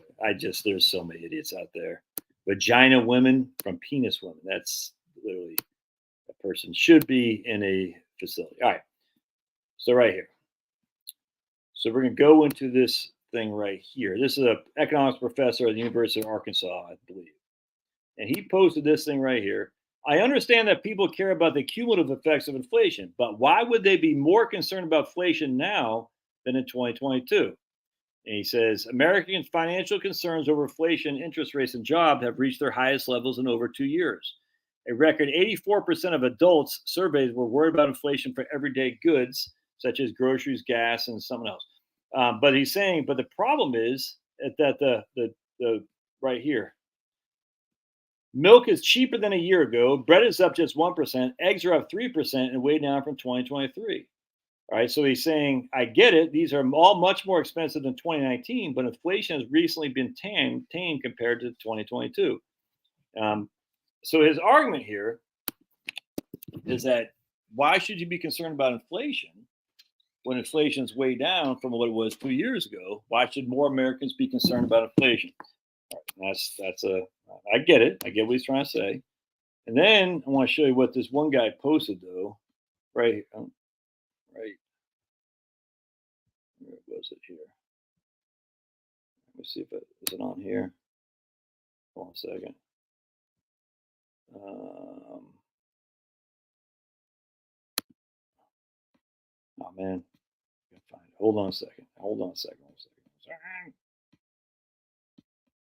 Let me see if I can't find what the. I think I put it on my own thing. Hold on a second. Let me just hang tight. Hang tight. I'm gonna find it. I think I did post it on my own thing. I did. Yeah, post. Hold on. Go here. Go to my posts. Still learning the system here, everybody. My post. Up there. The penis women. There, right there. All right, sweet. There we go. I'm a penis woman. Penis woman. That makes sense, doesn't it? All right, so check this out. So some guy then posts this right here. He said, because someone said the reason people are worried about inflation is because they're still paying the inflation and it's basically hurting their bank accounts. Some guy posted. So the reason they're still worried about inflation because they're spending more and it's diving into their savings accounts. Then this guy says that's not. They're actually not seeing that. He posts this right here: household checking deposits and currency. He says in 2019, the households had whatever the $800 million, whatever that is, $800,000 million. I guess that's $800 billion of checking deposits and currency, and now they have four and a quarter, $4 trillion. You see, so this is what. So this guy's argument is no. Look how much money they have. It's not dipping into their savings account. In fact, look, they got a lot more savings than they did in 2019. But it's like so freaking idiotic. I'm like sitting there thinking, how can you possibly not see this? And I say, regarding why this graph is so silly, if we took you, me, and Zuckerberg combined and graphed out our assets, it would look like we were living large. Even if you are eating ramen and I'm eating hot dog soup. The reason is because the aggregate doesn't mean anything regarding the actual individual. The median is what matters more than anything. And I just like, this is insanely stupid. These are educated people. I said, here's a rough graph to prove that people in America shouldn't be worried about inflation. But then let's go even more on this. Because what I want to point out to you here is right here. I say, this is why, let me show you exactly why people are worried about inflation. All right. And I said, remember, I actually wrote a book called Relax and Retire, Debunking Inflation Fear. So don't say that I'm peddling fear because that would be dumb. This is the median, half the people have more, half the people have less, financial assets for people 55 to 64 going back to 1989 in 2022 dollars. Am I sharing this? Yeah. Notice, for people aged 55 to 64, it's almost identical to what it was in 1989. All that has gone is assets haven't grown in real terms. Real being net of inflation. They've kept up with inflation, but they haven't grown. That's real median financial assets for age group 55 to 64. And I said, let's look at financial assets for other groups. This is 35 to 44, 45 to 54. This is from the Survey of Consumer Finance. It's from the BLS. I can't remember. Anyway, from the Fred, but either way, I think it's from the Fred. And you can see here, financial assets haven't grown. This is the median. Financial assets haven't grown. Again, they've kept up with inflation, but that's it. That's it. They have not grown since 1989. Now let's look at debt levels. That's a growth rate well above the rate of inflation. So here I got 35 to 44, 45 to 54, 55 to 64. And you can see right here, the debt levels have grown well above the rate of inflation, significantly higher. And 90% of the people actually have debt. Whereas if you look at the people with financial assets, not that many people have financial assets. I mean, a lot do, but we're going to look at retirement accounts. Do I got retirement accounts in here? I don't have retirement accounts. But when it comes to retirement accounts, a little bit more than half have retirement accounts. And financial assets don't include retirement accounts, but it's the same thing. Look at this. Here's the debt level. It's grown significantly relative to inflation. Here's the financial asset level. It hasn't grown at all since 1989. Now let's look at income. Real wages have been flat for most age groups thanks to immigration and globalization. Yes, jobs are easier to come by today than they were 35 years ago, but they don't pay nearly as well relative to one's debt. Look at, other than the small age group right here, this is the 55 to 64-year-old people, real income has stayed flat since 1989.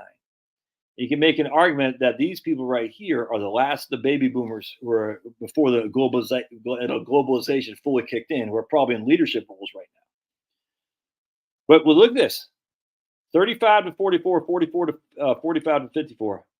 It's flat, real income. This is pre-tax too, by the way, pre-tax. Remember, 89, 93 had an increase in Social Security tax. So net of tax income, disposable personal income, that'd be net of taxation, is actually down from 1989. I mean, huh? And debt is up from 1989 significantly. Assets are flat, debt is up, income is flat. Look at that. Now let's look. Yeah, I did review retirement accounts. So retirement accounts look much better, except for the younger age group. But why this chart doesn't show is that only around half of these people have retirement accounts to begin with. So let's check this out. So here, the age group 35 to 44, 61% have a retirement account. And you can see that's right here, that's a green. But still 61% up from 50% in 1989. So basically, you can see 57 to 62, roughly 60% of the people have retirement accounts. All right. So then we're going to look at this one right here. Look at this. So the median, again, the age groups 35 to 34, 44, 45 to 54, and 55 to 64 is up, except for this age group right here, which is the younger people. The younger people, their debt is skyrocketed. Their retirement accounts are flat relative to inflation. They kept up with inflation, but they haven't grown much. And only 57% or 61% of the population has a retirement account. You can make an argument that 55 to 64-year-old people are looking pretty good. They went from 50 to about 175. That's pretty good. But so their debt go up. Then you can look at these people, right? But again, it's still only 57% of the people even have retirement accounts in that age group. Then you look at these people right here, 40. This is my age group, 45 to 54. Our retirement accounts went up from about 40 to, we'll say that's 120, 110. That's good over the course of 35 years. But only 60% of my cohorts even have a retirement account. And yet, if you look at the debt, here's it right here. Which one's the debt? Yeah, debt levels. 90% have debt. 90%. And the debt levels have gone sky high from about $24,000 all in $2022. It's all the same $2022. This isn't from, this is real numbers. From 20, but we'll say 24 to whatever that is, a little bit less than 100. Here we got, we'll say simply 50 to 150. And what's causing this is obviously immigration and globalization. There's no other way around it. It's immigration and globalization. Immigration is keeping wages low. Now, if you are beyond the wave of immigration that's happened basically since Bush, a little bit of Clinton too, for sure, but Bush, you're probably okay. You're in a leadership role, executive role, you're probably making decisions. A 55 to 64-year-old age group. Not a lot of immigrants that can come here and take your job. I mean, some, don't get me wrong. But immigration, it inherently keeps wages low because immigrants get paid less. Anyone who argues this is just freaking idiotic, man. I'm sorry. Why do we import immigrants? To keep wages low. Why do we export jobs? To keep wages low. What's the biggest cost for a business? Labor cost. Labor costs are the biggest cost of business. Everybody knows it. It's not even close. It's not even close. 70% of the net cost to run a business is labor costs. Everybody knows this.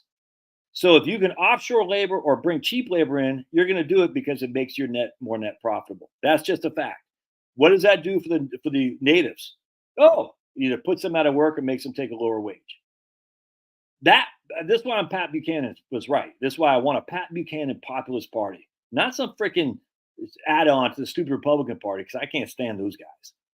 I want a Pat Buchanan populist party because right now the system is broke and it's against a Native Americans. Oh, Indians are here first. No, they weren't. Indians didn't come here. They weren't born here. They came here just like everybody else. Give me a flipping break, dude. Crazy. Just because we came here and we won doesn't mean we got to be, oh, so sorry. No. That's not how it works. History is written by the winners. We won. Oh, you're so mean. I don't care. We won, man. So we are Native Americans. We were born in the United States of America. As such, our own country is hurting us because their massive desire to have profits for big businesses. It's just a fact. The Republicans are in on it. Democrats are in on it. They're all in on it. I just showed you the debt levels are going way high. Immigration is staying, not immigration, income staying flat. Yeah, you got a little bit more in your retirement accounts if you even have one. What I'm saying. And then what was it? Oh, yeah. Mazzoli Simpson.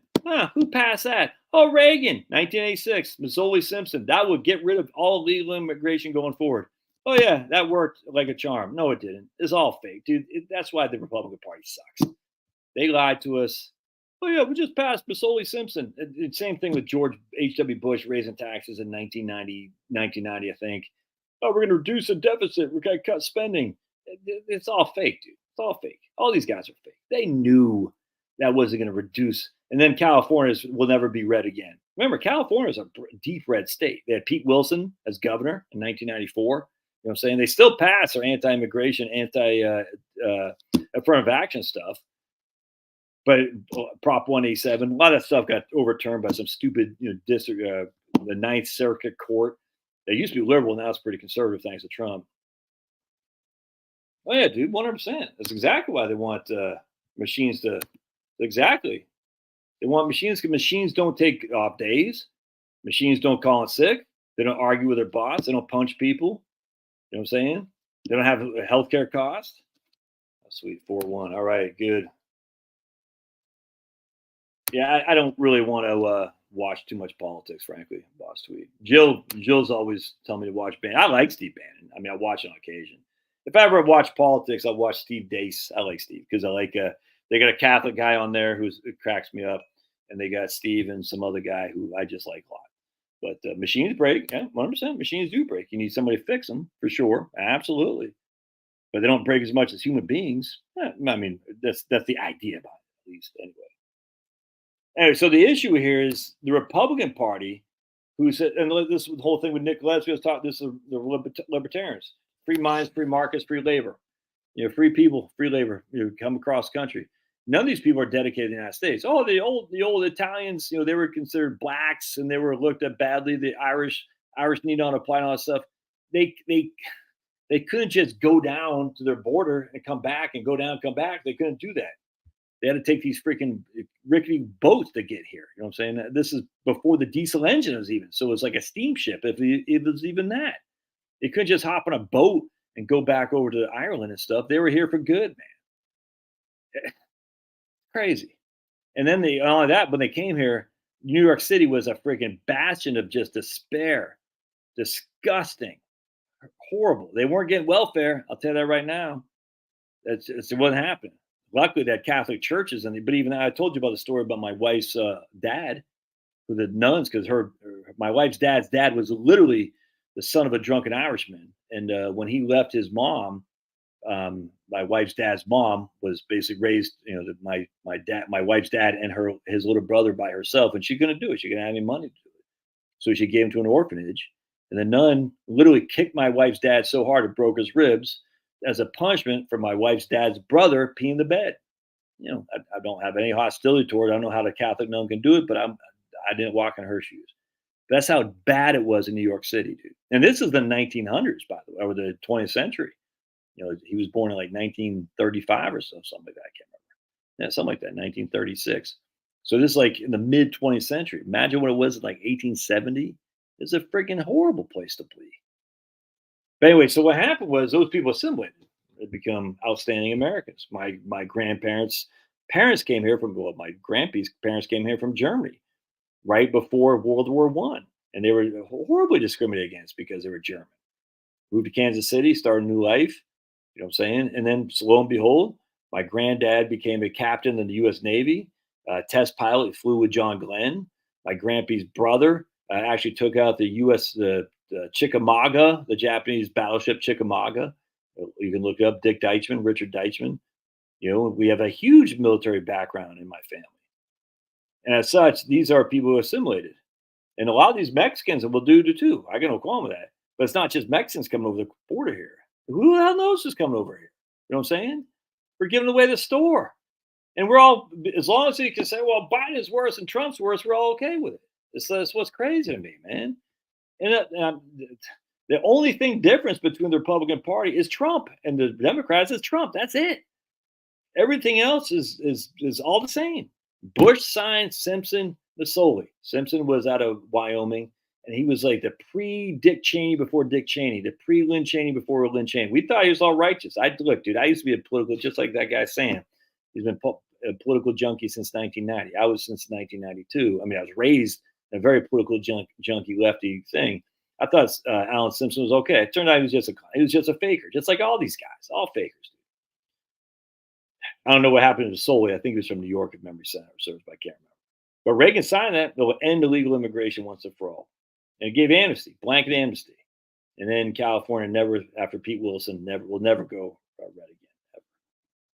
That's just what's happening here, man. You got freaking, hey, James went to Trump's birthday party at Palm Beach Convention Center. That's pretty cool, James. That must have been fun. Yeah, exactly. You don't have to pay health, what I'm saying.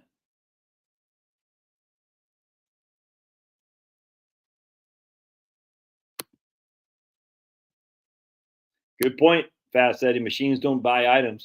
That's a good point.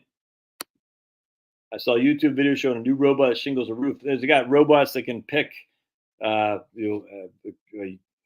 farms too. You know what I'm saying? I'm not sure how efficient that is yet, but hopefully it'll become more and more efficient. But then the question is, like my man says, they don't buy things. And if they don't buy things, if we're in a demand economy, not a supply side, demand side, and there's something to be said about that. I think there's a little bit of truth in both demand and supply side. But if we're in a demand side economy and machines don't buy items, that's the cheapest labor there is. So I don't know what happens there. I'm not all that worried about machines taking over. I get the thing with machine robot shingling a roof. We'll see. But I mean, right now, roofers, and look, dude, I got nothing but respect for these guys that come over here and do that for $10 an hour. I look up these guys. I lived in Phoenix, for heaven's sake. These guys up, I used to paint houses when I was in college. I hated it. Up there to sweat, like paint, sweat. I'd be like, oh my God. I was like insane. Being on a roof with all the asphalt, all that freaking shingles and stuff in the middle of a Phoenix summertime, dude, that's, by the way, not one woman will ever do that job. I'm just telling you right now, that's a man job. Never mind falling off the roof. Never mind how the miserable, and you're only getting paid, what, $15? I don't know what they get paid. No women are ever going to do that job. And so women and all your equal pay. Yeah, I tell you what, you get up there on the roof there, ladies, and then we can talk equal pay. But as long as you're sitting there in HR and you're freaking climate controlled crap, and you get freaking, 5 breaks a day, and you can go to the water cooler and yap about how DEI is so great. I don't want to hear a damn thing. But remember, before massive immigration, roofers were done by Native Americans. Again, when I'm saying Native Americans, I'm talking Americans who were born here, not American Indians. And that was made it more and more expensive to do roofing. Why? Because they demanded a higher wage. Why? Because they're raising families, they had their kids, they had schools, they had houses to take care of. They're used to a certain level of life, so they demanded a higher wage. How do you get rid of that higher wage? Oh, you import a hell of a lot of bunch of people to do it for half price. It's freaking disgusting. And all these economists, they 5-1. Damn. Man, Edmonton's going off. This is kind of like Dallas, dude. The Edmonton game is exactly like Dallas, the Mavericks. The Mavericks put a beat down on the Celtics like the Memorial Day Massacre. Remember the Memorial Day Massacre? This is when I used to like the Lakers. The Celtics put a beat down on the Lakers. Game one. Dude, no one wears a harness. If they fall through, they take away in a truck. It's crazy. And this is exactly what's happening. Both Dallas and Edmonton at home lost. It became close. It became close. You know what I'm saying? Like Edmonton was 3-1. Oh no, 4-1. And then became 4-3. They couldn't get the last goal to top the game in game 3. Dallas was down by like 21 at the end of the third quarter, something like that. They came back within 1 point, and then the Celtics won, a little bit, just a little bit. And now the Mavericks laid a beat down on Celtics in game 4 at home, and Edmonton's doing the same thing. Isn't that crazy? Yeah, right on, Dave. Appreciate you being here, brother. Yeah, I could. Well, absolutely rigged. But even if they are, though, someone's still got to make. This is why I always say to people: the football's rigged. Someone's still got to make the catch. You know what I'm saying? I mean, I get missing tackles and stuff, but someone and play calling, but someone's still got to make that catch. That Julian Edelman Super Bowl catch, you can't rig that. You know what I'm saying? David Tyree can't rig that.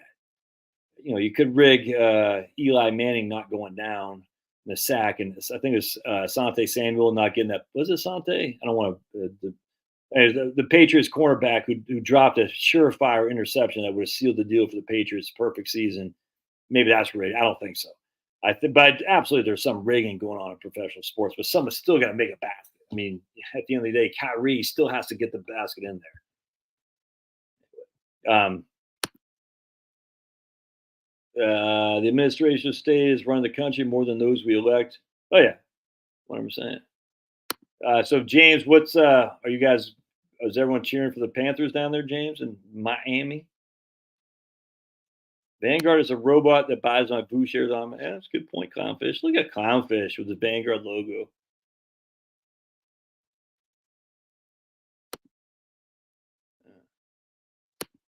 Forgive the bad end to that sentence. If you have some resources you can share, please. I was reading on the project. VAT tax will be placed on business to fund UBI for automation. Yeah, 100% is going to happen. I mean, if they're without question, man. Anyway, I just the lack of economic understanding is mind-boggling to me. And this again, I'm not bashing the guy. I'm like, dude, just you're an economist. Yeah, this is frustrating for me. I'm like, I'm a right-wing guy without question. I'm pro-Trump without question. Hey, thank Rebecca. Let's just put it this way. But you got to be able to discern between fallacies and reality. And the fallacy, like that first guy, the asset levels are great. I'm like, dude, that's so freaking stupid. I cannot believe this. Now, I don't even know who that guy is. He might not be an economist. But the guy who started, I like the guy who started that whole blog post because I follow him for reasons. I think he posts some informative stuff. I'm like, dude, how do you not see this? How do you not see people's wages are flat, people's debts are higher? How do you not see that? That's why people are friggin' pissed off. And then they see massive amounts of people coming across the border who weren't invited in. No, we didn't vote on this. And they're giving free money, like it's just reading right now about Chicago. It's going to give $2,000 per, I don't know what the hell it is. And the Chicago citizens, most of them are black, aren't getting crap. I'd be pissed too. I am pissed. It's insane. Let's put it this way. I know someone very near and dear to my heart who works for a local school. Let's just put it this way. The system is not, I don't want to say too much more. Let's just put it this way. There's more people coming into the schools who aren't native, if that makes sense. You see what I'm saying? Every day. And where they come from has a whole different way of doing things. And they haven't left behind their way of doing things for our way of doing things. Now, in some ways, I like it because our stupid way of you have to be vaxxed, you know what I'm saying? You have to 50s. I get all that. But at the end of the day, you came here. You have to follow our procedures. If I go there, I will follow your procedures. You see what I'm saying? They come here and they still want their own procedures. Yeah, right, exactly. Don't treat me special. Just treat me like a legal immigrant. I should go onto a plane without ID. I should get free money. It's crazy. Um,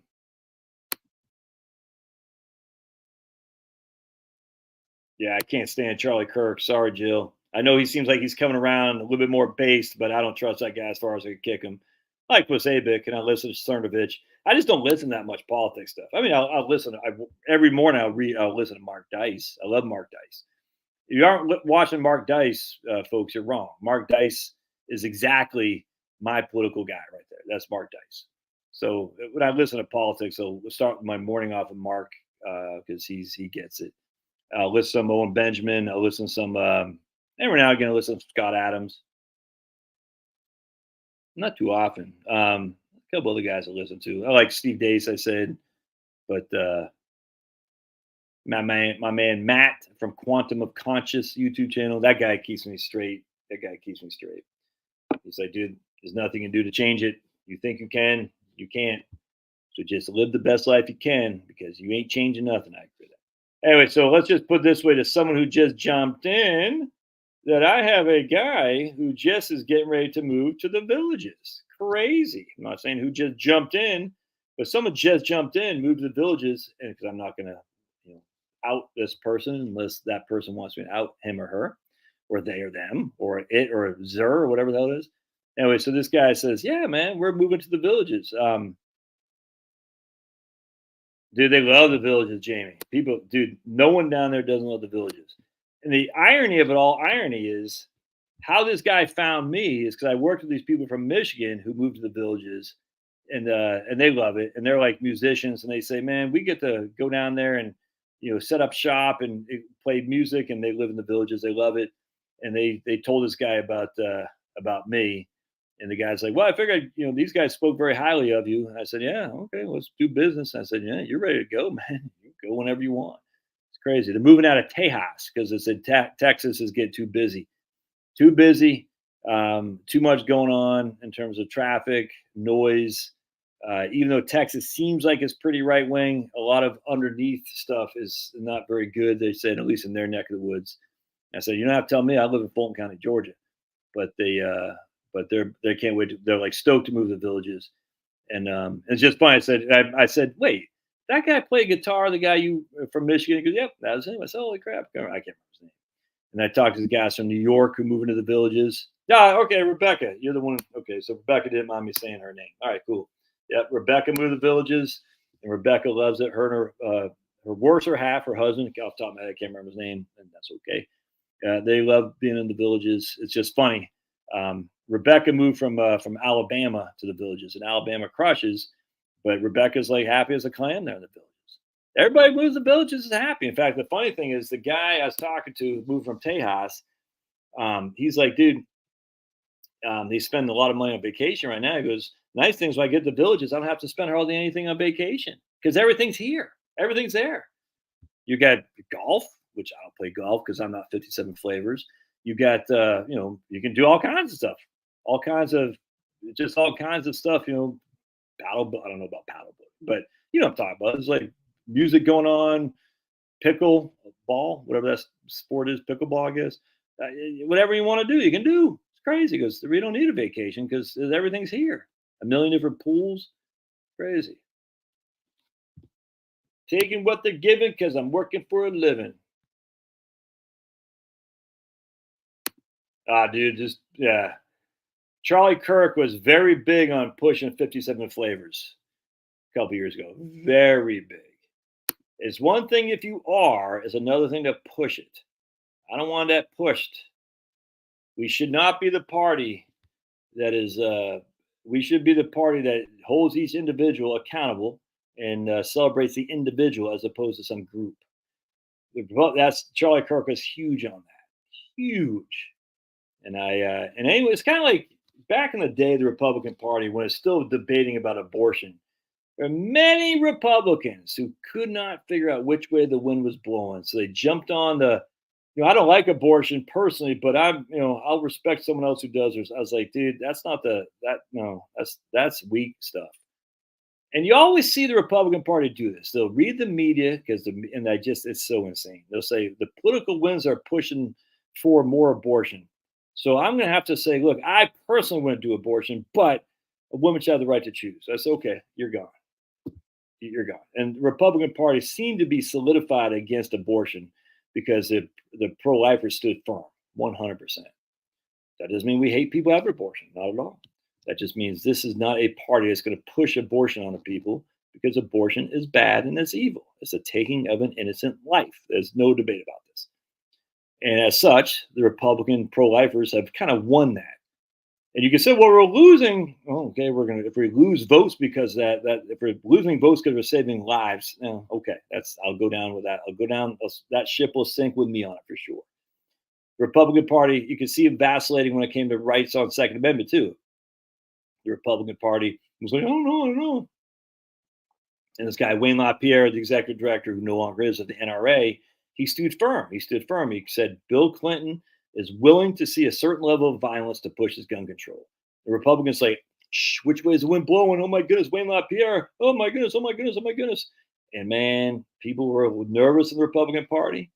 Now the Republican Party has pushed. In fact, we just got rid of that stupid bump stock ban that Trump should have never done to begin with. And the Second Amendment is solidified like it's never been because Republicans stood firm on that. And that's basically it.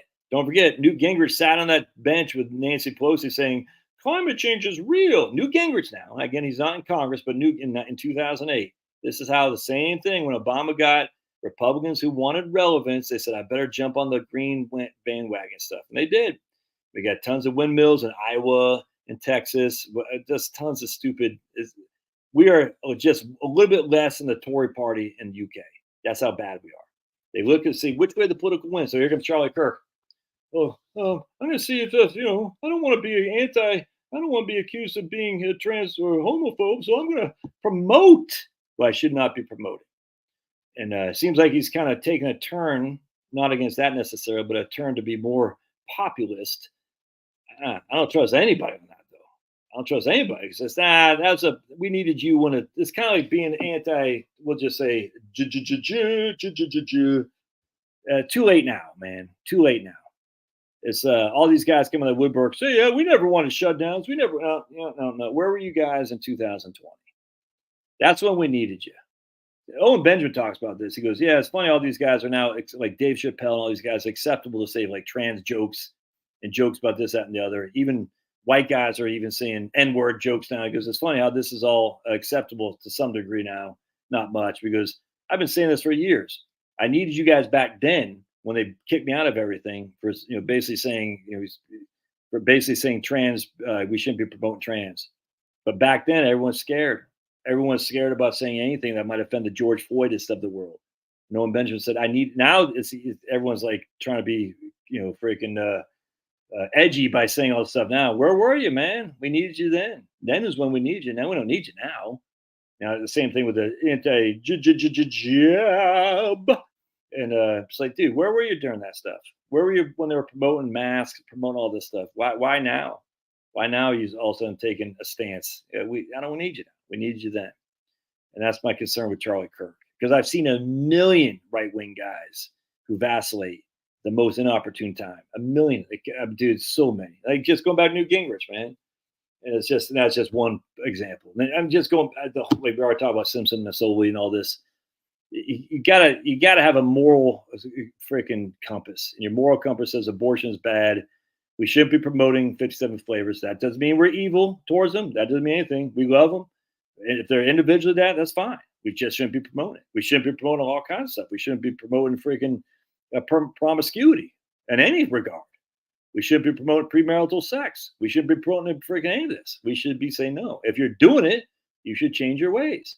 That doesn't mean we hate you. Doesn't mean we're going to freaking kick you out of America. It just means you should change your ways. We shouldn't be promoting porn. We shouldn't be promoting gambling. We shouldn't be promoting all this stuff. People are still going to do it. It's fine. But we shouldn't be promoting it. That's the issue. And that's what Charlie Kirk did. And that really bothers me because I've seen it happen a million times with Republicans. And then what happens later on is the Republicans still I mean, look at all these Republicans now, like Joe Scarborough. I mean, look at all these guys. Freaking, what's that guy's name? Trey Gowdy. Never mind, Paul Ryan, Mitt Romney. They're all the same. They're all the same. All of them. They vacillate, and then they're like, oh, when the time is right, they're going to do whatever serves them best. And they can all kiss my big fat butt. Yeah, I don't think so. I don't. Not this year, buddy. They've been saying that for a long time, man. They said that in 2008 when I lived in Texas. They said there's a guy named Noriega, I think is his name. He was a Spanish guy.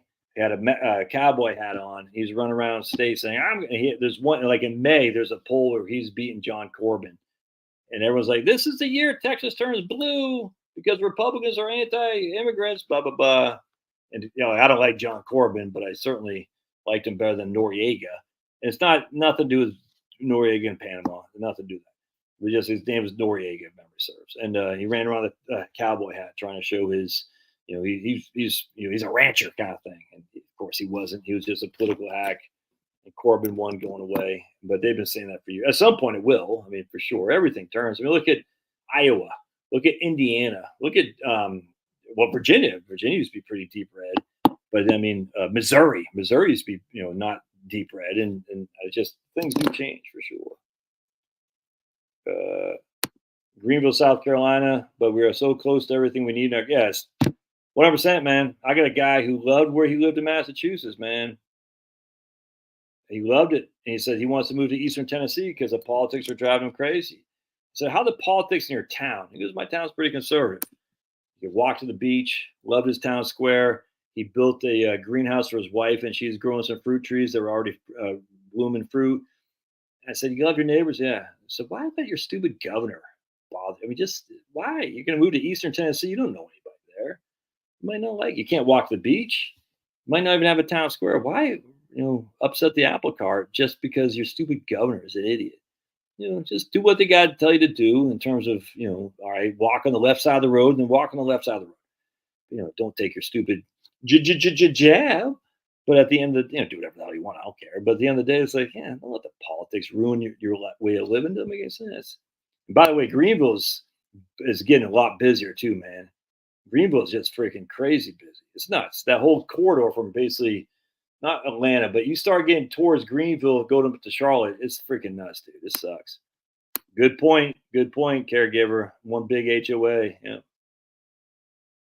Extremely hard to drop $700,000 in Florida and perhaps not building insurance. Actually, well, the nice thing about the village is because it's Central Florida, it's a lot cheaper than it would be in like the coastal. No, you didn't receive that correctly. I don't know what that means. The villages, Jeff. That's the mecca for conservatives living in Central Florida. The villages. I don't know. I don't even know how many people live there, but everyone I know who lives there loves it. It's just fantastic. They just it is probably one big HOA, and you got to pay the bond thing, whatever it's called. I forgot what it's called. Is it the bond? I forgot. But anyway, but it looks great. I don't see myself moving there. But looks great. Mentions pickleball. Our house was built in 1974. Hey, we constructed with a pickleball. Only reason I want a place I can get citrus trees. If I could get citrus trees, I'd be in hog heaven. Fresh oranges. Oh my goodness. Well, there's another example of the Republicans. Yeah, what I'm saying, because they're going after freaking Paxton, and he won, and hopefully all these guys. I think the Republicans did the real Republicans. I think they took some of these guys out. Again, why I listen to Steve Deace, because he's got a guy, Daniel Horowitz, who talks about political stuff, and he kept apprised of the Republican primary. And I think a lot of those guys who try to get Paxton, I think they lost their primary seats. I can't of the Prisoner old TV show. I'm not familiar with that, Tom. The Prisoner old TV show.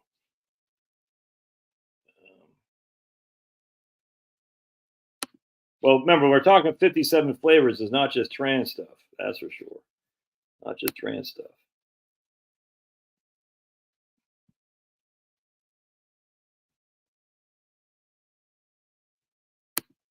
Well, Annie, I think you have some. I think I would say that's not true.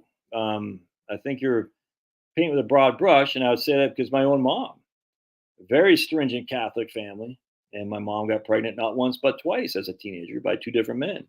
And lo and behold, turns out 4 years ago, I found out I had two sisters, half sisters, and it was wonderful. We always kind of knew, but they kept it hidden for many years. And then I did a 23andMe thing, and some lady reached out to me on Facebook of all places, and she looked identical to my cousin Katie. I said, "Who is this?" Because I guess she tried to reach out to me on 23andMe, but I don't really log in. And I looked literally like my cousin Katie, who looks like my mom. I said, she goes, "Hey, I might be related to you." I said, "No way." And she lives in Houston. It's my half sister, Beth, who lives in Houston, who I love with just dearly. Love Beth.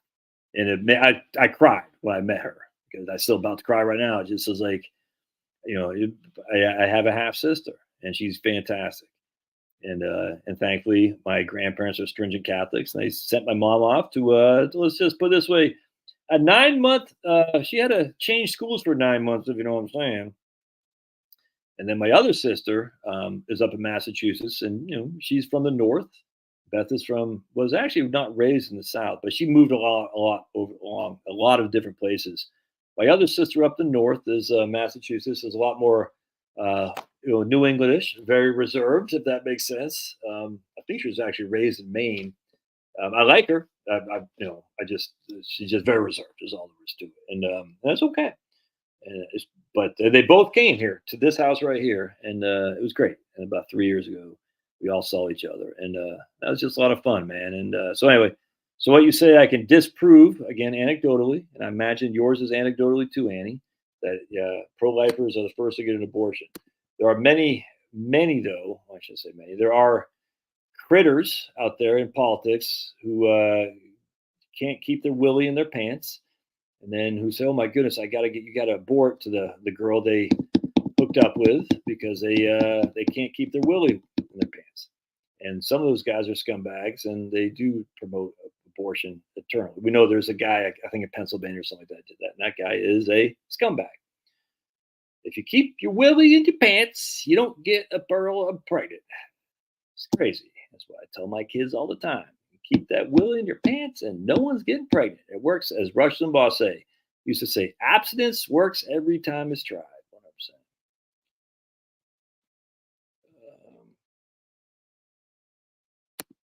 Yeah, I'm not sure that's 5 to 10 years ago when Charlie was doing that.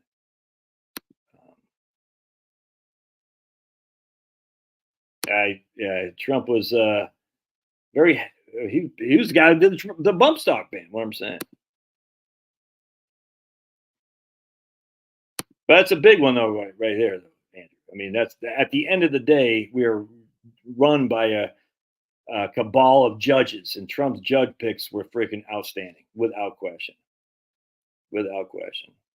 Yeah, Obama and Biden. Yeah, I saw Trump up in Michigan, where Obama and Biden's in Los Angeles. Yeah, 100%. That cracks me up.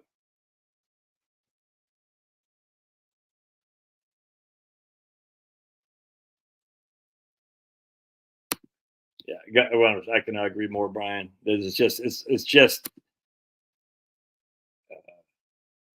all that it is just to get fundraising money. 100%. I mean, I still do the NRA, American Rifle Magazine, and every month it's like they're coming after your guns, they're coming after your guns, and the Democrats do the same thing. They're coming after Social Security. I had one guy email me today. He's like, "Yeah, well, you like Social Security, but the Republican Party and Trump, they want to take it away." I said, "Dude, you're still doing this?" I said, "Man, you're still using these arguments from 19 freaking 40." I said, "Come up with some new stuff. You got lots of stuff you could come up with, but just have some original arguments." The idea that Trump's going to take away Social Security, it's not even dumb. It's just boring, man. That Trump's going to push grandma off of Medicare. It's so dumb. Come up with something new. He goes, "Okay, 37 convictions or whatever the hell it is." I said, "There you go. That's new. I mean, stupid, but okay. That's what you got. That's fine. Just come up with some new material." It's like a stand-up is using his jokes he's still using from 1985. I said, "Dude." He's like, "Well, 34 convictions." I said, "Yeah, there you go. At least got something." It's all dumb, but okay. Uh,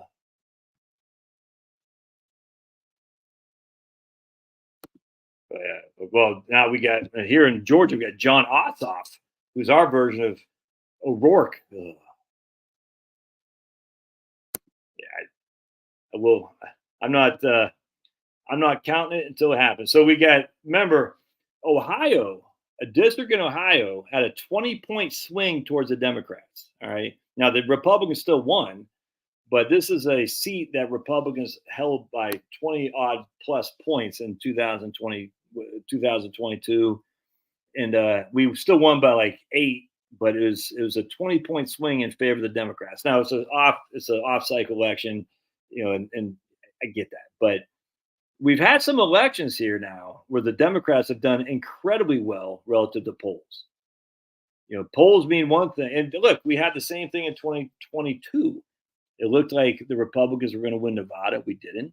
Now, this is my point. The Republicans had a chance to fix the election ways worked, and we didn't do it in Georgia. I'm sure it's not done in Wisconsin because it's all done by Democrats. I'm sure it's not done in Pennsylvania because it's all run by Democrats. Michigan, all run by Democrats. It wasn't done in Georgia, all run by Republicans. Nothing was fixed. I don't know about North Carolina. I mean, it was done in Florida, which is why Republicans are taking Florida freaking without even opposition anymore, because they fixed the voter rules. They got rid of the dead people and all that stuff. DeSantis, to his credit, is doing some wonderful stuff down there. That's why he should have waited to 2028. Stupid he jumped in there. But Nevada, I don't trust that to save my life. Maine, no, all run by Democrats. You think they're not going to be a lot more liberal with the way votes are counted and stuff? And now they got a Wisconsin liberal Supreme Court now. I mean, so you can pull all day long, all you want. At the end of the day, it matters who counts the votes. And as such, we got a Republican district who went 20 points in favor of the Democrats. Again, we still won, but there's a turnaround of 20 points in favor of the Democrats. We've had other special elections that even though the Republicans win, they didn't win nearly like they should have. And some have gone for the Democrats for the first time in eons. And this is, so I'm not sure what's happening, but what I think is happening is that people want to vote for Trump and they don't care about the rest. That's because that's me. I voted the primary because we had a Supreme Court seat up, and if our guys, the right winger was pro-life, the left winger was pro-choice, and he's running advertisements on pro-choice. He's going to secure a woman's right to choose to kill her baby and all that stuff. And I said, okay, I got to vote now, and I wasn't gonna, but I said I got to vote for this guy. And don't forget, I voted for Fani Willis in 2020 or 22, I can't remember, because the other guy, Paul Howard, was even worse for our district attorney. So I voted for Fani Willis, if you can believe that, because we don't have any options. It's a Democrat-run county. But in this case, it's a special election. It was a special election. It's a Supreme Court election statewide. I said I'm going to vote for the incumbent because he's the Republican pro-lifer, and he won, thankfully. But again, I don't know where I was going with that. But the Republican Party, if you don't get the people to vote, you're not winning, or at least to count the votes. And I think a lot of Republicans, they don't care about the Republican Party anymore, just like me. They say, no, I'm voting for Trump, and I'll vote down ticket. But after this, I don't think so. If Trump's not on the ballot, I don't think the Republican Party cares much. I just don't. I literally think that's how bad the Republican Party is, just like the Tories in UK. The Republican Party sucks donkey balls. Everybody knows it. But the Democrats are evil. I tell you, man, the Republicans do two things. They'll set the agenda for the Democrats to fall through 10 years later. The TSA, the NSA, all that stuff. You see what I'm saying? The EPA, affirmative action, all this stuff. The Republicans put into consideration and put into play. And then the Democrats hammer that sucker home once they're in power. Or the Republican Party will just be the Democrats from 10 years ago. If you actually listen to speeches from Obama, he sounds more conservative than many Republicans do today from 2008. It's crazy. If you listen to speeches from Bill Clinton, Al Gore, they sound more conservative than many Republicans do today. So the Republican parties are 10 years in front of getting Democratic apparatus where they can just hound and destroy people, or they're 10 years behind what a Democrat is today. It's the same thing. And people are just sick of it. They're like, nah, I'm over you guys. There's a couple rays of hope. Trump, J.D. Vance. I thought Tom Cotton, but Tom Cotton loves him some Ukraine and Israel, and I just don't think so anymore. But there are some rays of hope, but they're not very many. And we just got to come to realization. The Republican Party is literally the GOP establishment still controls the Republican Party. And as such, I don't think a lot of people are all that excited to vote for those people. And rightly so. and that's why you're seeing these polls say, yeah, I prefer the Republican, but I'm not really going to go out of my way to vote for him.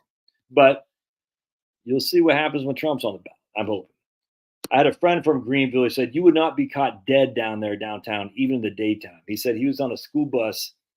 He was in the suburbs, but he said they went through the Greenville on a baseball team on a school bus. The school bus got robbed in the daytime. I heard that. I heard the village is, yeah, swinger hit spot, 100%. New neighborhoods have a bond, exactly. We need Trump. Democrats owe me money. They cost me higher grocery bills. 6-1. Damn, look at that. Edmonton's destroying them. Upside pineapple is code for singers. Swingers, says Celtic Spirit. Well, you would know there, brother.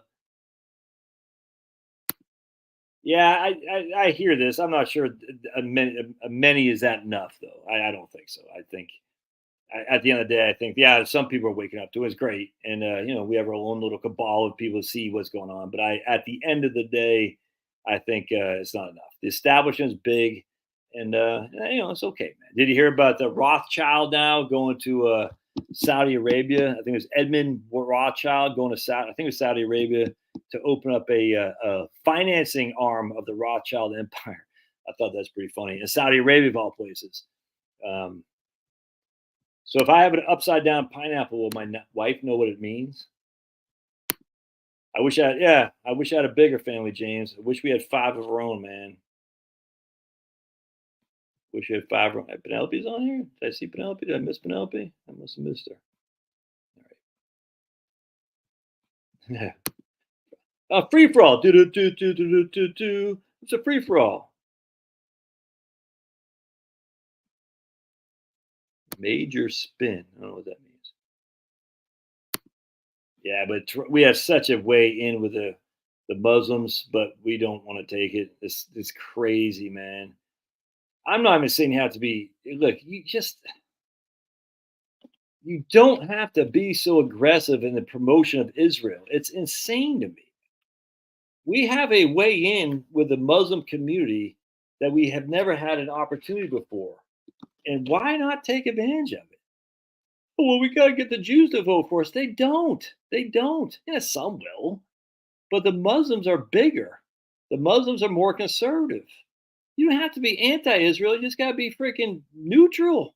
I don't understand it, man. It's the weirdest. It's the weirdest. But actually, I do. I can't say. I got to be careful what I say here. But anyway, I got to be careful. You don't have to be. And I'm not anti-Israel. I just be neutral. Recognize that Israel is behaving in bad ways. Yes, they are. America behaved in bad ways in Japan and Germany. Yes, we did. We did. We hurt many, killed many innocent people for no reason at all. Israel's doing the same thing now. And people like my wife, they fall for it. They're like, oh, but if Hamas didn't have, what does it say? The hostages we got were kept in civilian places, so they must have, the civilians must have known what they're doing. I said, how do you know they didn't have a gun to their head? How do you know? How do you know they weren't? How do you think? Why do you think they're Hamas? You don't know. I mean, just if you look at the history of hostage, it's crazy. My wife falls for it too, hook, line, and sinker. I'm like, I don't get it, Charlotte. It's crazy to me. I'm not saying you have to be anti-Israel or pro-Palestinian. You just got to be neutral, man. Say, no, we don't want our money going to the murder of innocent people. It's just that simple. I still throw out to my wife. I say, tell me exactly, because this is where she stumbles. Say, tell me exactly now, Shar, how did Hamas paragliders get over the secure border with AK-47s and start shooting up people for 3 hours before anyone came to the rescue? Doesn't that seem fishy? She goes, yeah. I said, well, doesn't it seem like then maybe there's something more to this story that's just odd? Maybe there's more in play here. Maybe because it's so odd, we shouldn't really have anything involvement in it. I mean, it just seems weird to me. Even again, Brett Weinstein, he had a lady who used to be in the IDF. She goes, there's no way this happened the way they're saying it. Because she was on that border. She goes, there's no way. And even if it were happening, there's no way it'd take 3 hours for people to come and secure the place. The whole thing's crazy.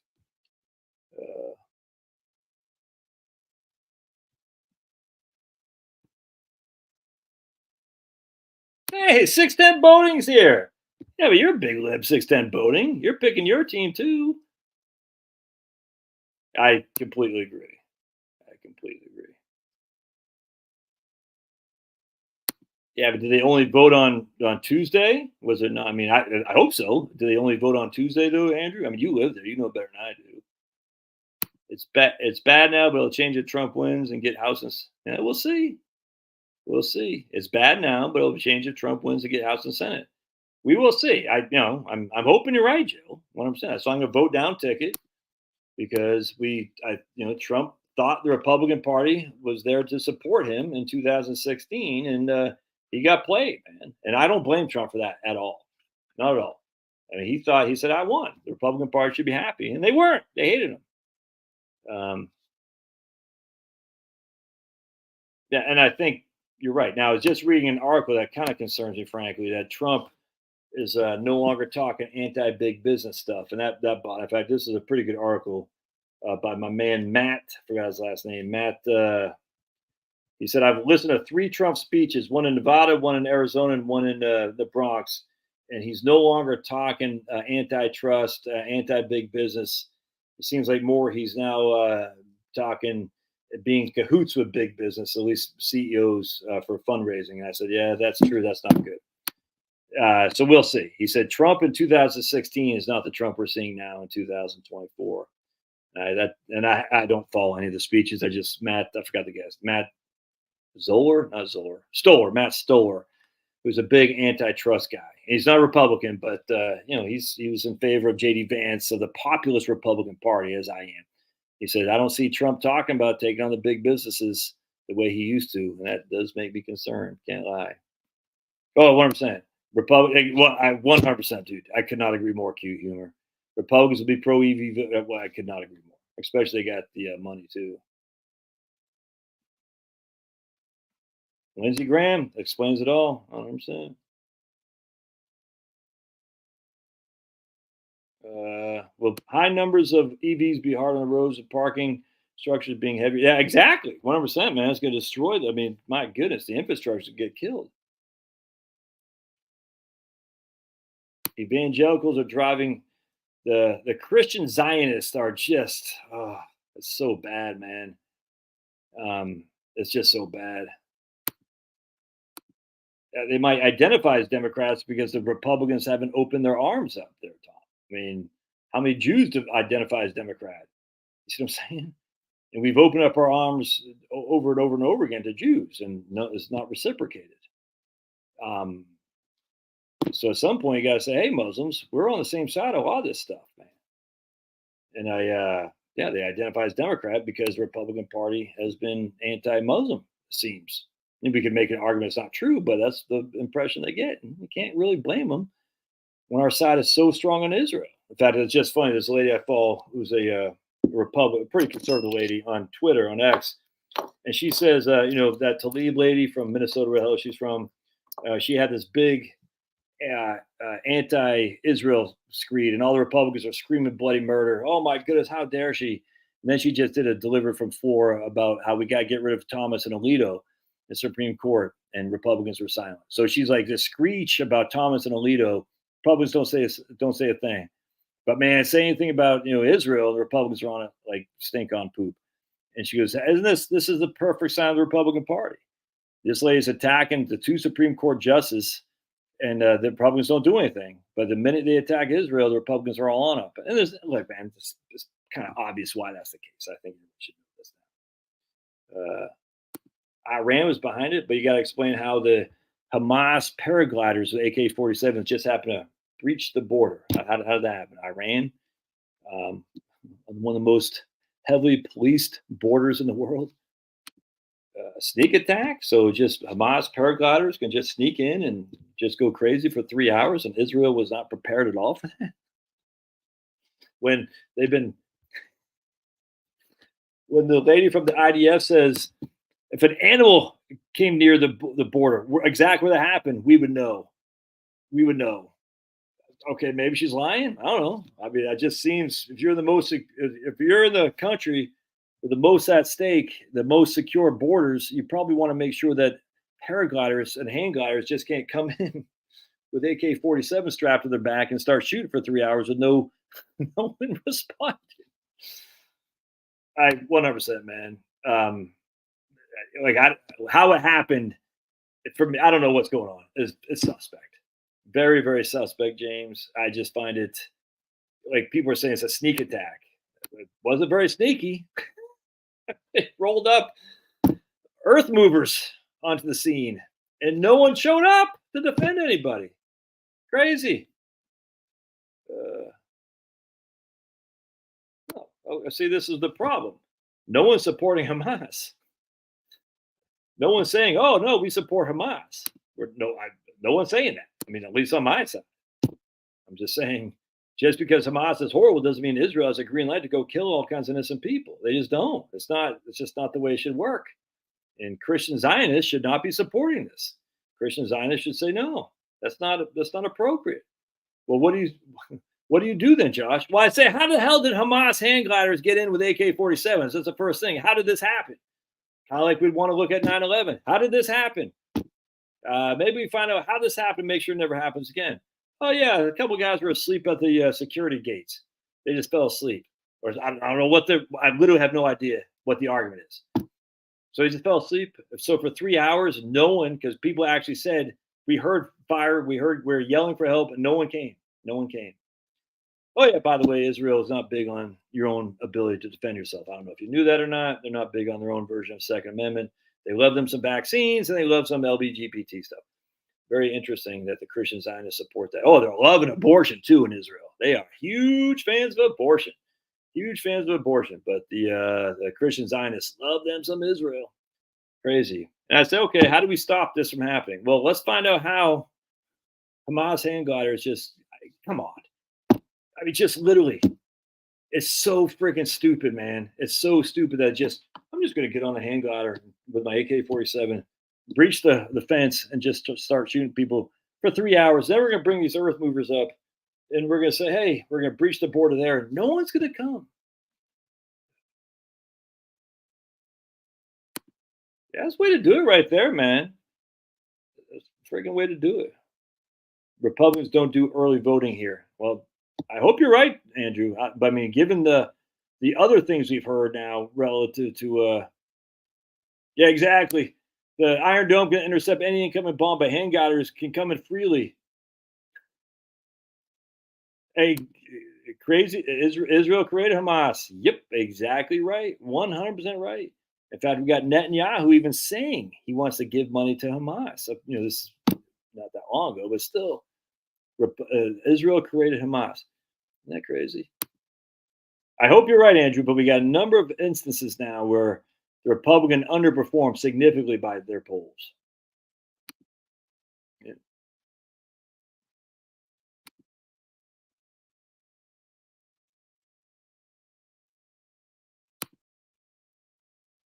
Yeah. I kind of think you're right, Cal. I kind of think you're right. I mean, I still want Trump in there because at least he can do executive orders, at least he can do regulations, reduction stuff. But I think in terms of any major legislation, it's not happening. There are too many Republicans that aren't on Trump's side. Too many in the Senate, in particular, and that's just there's nothing he's going to be able to do about that, unfortunately.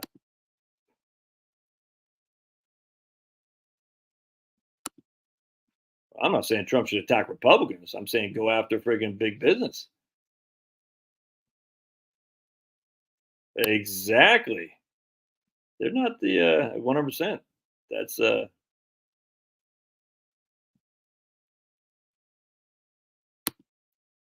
well, yeah, 100%, Jill. Same thing. It probably happened in Israel. But the first thing we have to say is how do we stop this from happening again? How do we stop this from happening again? And it seems like no one cares. It's kind of like the guy, Steve Paddock guy. I forgot that guy's name in Nevada. Like all they care about is the bump stock stuff. No one cared that supposedly some guy got up there and started just banging away. No one, what? How did that guy come like that? No one cares. Oh yeah, totally. Israel turns. I mean, 100%, dude. Every time Israel turns from God, we know what happens. I mean, just you got to open up your Bible and we see. And Israel certainly has turned from God without question. Iron Dome doesn't track slow moving things like a Hamas paradigm. No one can track that. No one finds that odd. The Iron Dome doesn't track slow moving things, but there's no one else to do it. I think you're right. If Trump was in office right now, there would not be a war in Ukraine. I completely agree. I don't think. I don't think Trump's going to do anything with a deficit, and that doesn't bother me. I don't think the. I want Trump to go scorch earth. I don't think that the deficit spending is the least of my concerns right now. We need a new reinvigoration. It's kind of like when Reagan took over, the malaise and all that stuff with Carter, Nixon.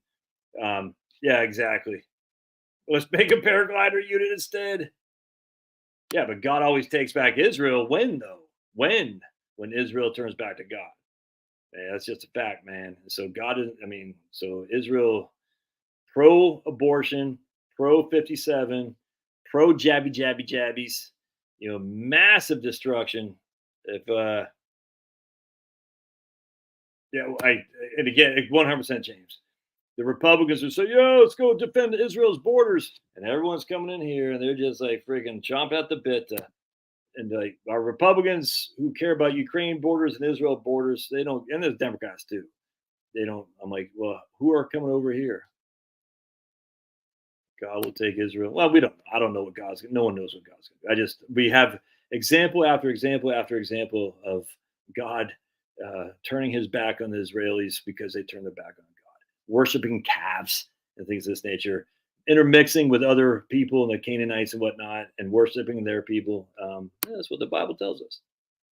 All right. I had one other thing I wanted to talk about right here. Trump will go scorch. I want him to go scorch earth. That's what I hope he does. I'm not holding my breath, but I hope he does. No, I get you. He's not up for re-election. I completely get you, brother. It'd be great if he wins, and we shall see. My hope isn't high on that. My hope isn't high, but I hope so. I'll pray. God will see things as He sees fits. It all works out in God's way. Whatever. It is what it is. I hope personally that Trump wins. I hope he goes scorched earth. I hope he actually prosecutes Biden 100%. I hope he goes after Biden like they went after him because Biden should be in jail for his Ukrainian stuff. I'm not talking giving money to Ukraine like we're doing now, but his making money off Burisma. I want to see that prosecuted. I would love to see. Yeah, that's a big one right there. I just hope it's. I